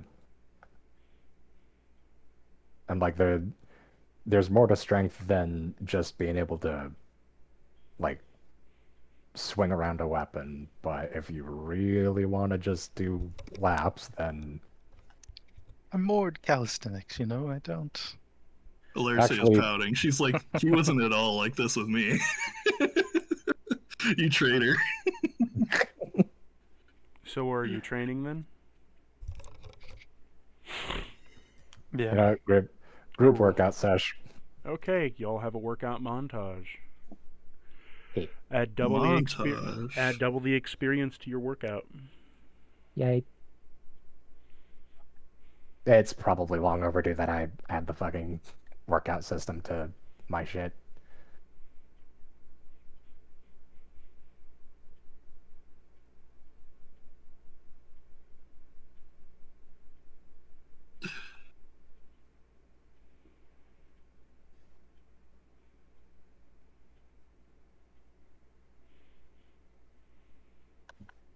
All right. Well, she's still angry, so I'm going with wrath today.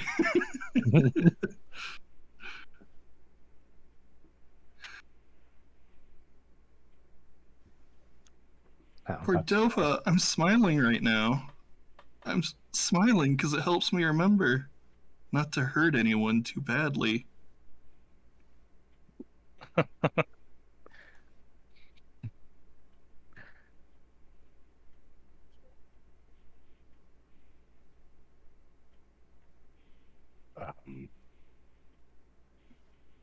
You're doing all right. If I pass out, I'll forgive you. If I don't, well, I'll resurrect you. Uh,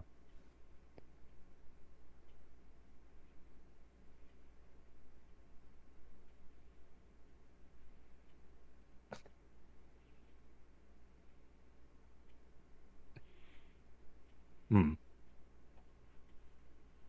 Are you sure you're doing all right?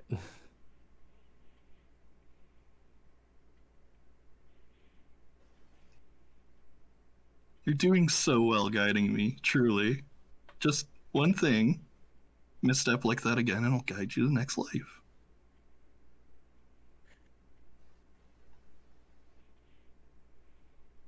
Uh,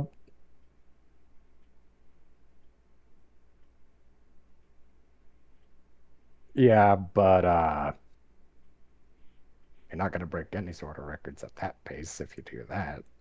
on, finish that thought. I want to know if I should be worried about your health when my vision stops being so red.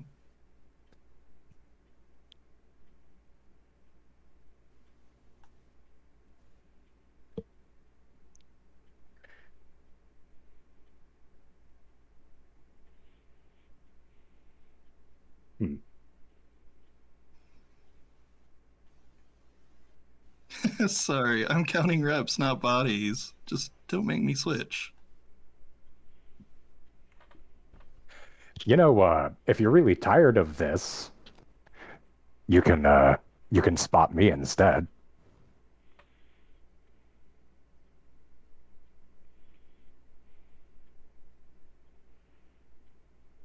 Do you want to spot me?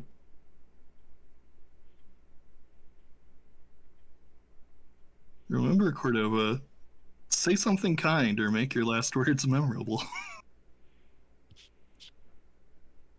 When I heal people, it's because I choose to. Just remember that.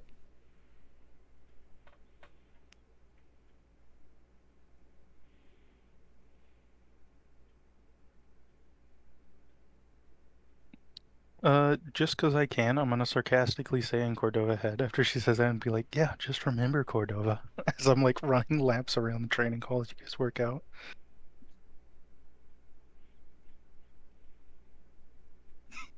You know, buddy, you're talking a lot of shit for someone who ain't lifting weights.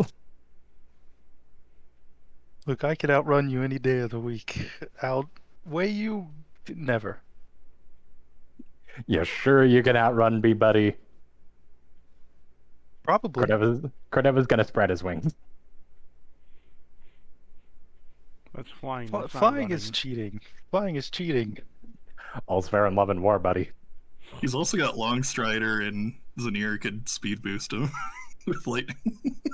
Hey, if we're using abilities, I could teleport 60 feet every turn. I feel like Cordova would close that distance, though. Probably.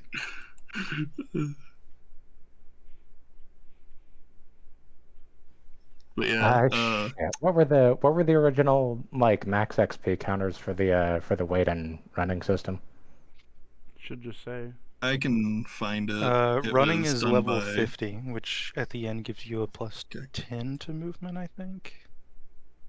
I mean the XP max. Yeah, I Oh, It's like you- 50 before XP. remember. For running is 50 150. XP. It doesn't go up every time you level up. It doesn't. It's just Oh, it 50 doesn't? flat. I was adding to No. wolves. I copy and pasted from the chat into my notes. It just says, Yeah, it says it 50 was XP 50 each session XP gives originally. 15. Yeah, where is it? I think the I point could've is that swore I there's just a wanted lot that. of levels. I could have swore I wanted to like pin it earlier, but I don't think I could. I'll pin it if you want. I was just gonna copy the message link.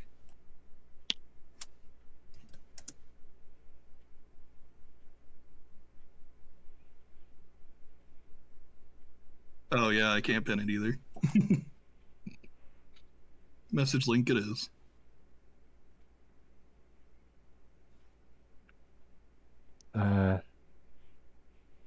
But yeah, as the exercise session is continuing, she's just like, tell me to do one more of those. I'm gonna start doing revivify reps on you.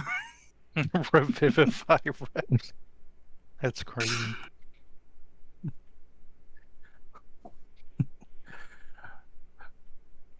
Well, unless you're doing revivify reps leads to you to being able to do more revivify, I don't think that's gonna do much help.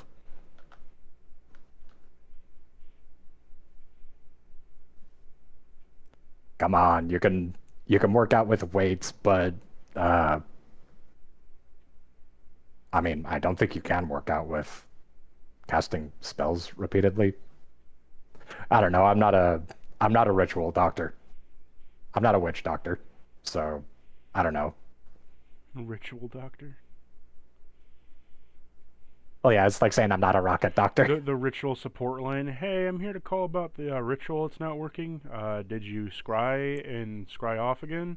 No, I'm just having an issue with these ruins. Did you ponder the orb? Yes. So the second callback. Gotcha. Okay, we'll send the tried demon turning the over to help orb on you and soon off? enough. Yeah, and then once I get there, it really was just as simple as turning it off and turning it on again. It's like, oh, so you didn't scry it on, scry it off. See, you gotcha. Well, oh, Have you heard here's that fucking one where the lady called about her computer not turning on, and at the very end it was like, well, yeah, my power's out, so I can't do the stuff you're telling me to do. Is Fucking kid. Oh, it was, can you look here? And they're like, oh, well, I can't see. And it's like, well, can you turn a light on? And they're like, no, I can't turn a light on because the power's out. well. It's like, I'd fucking kill somebody. I think that's a good stop to end the session. I'm gonna say like for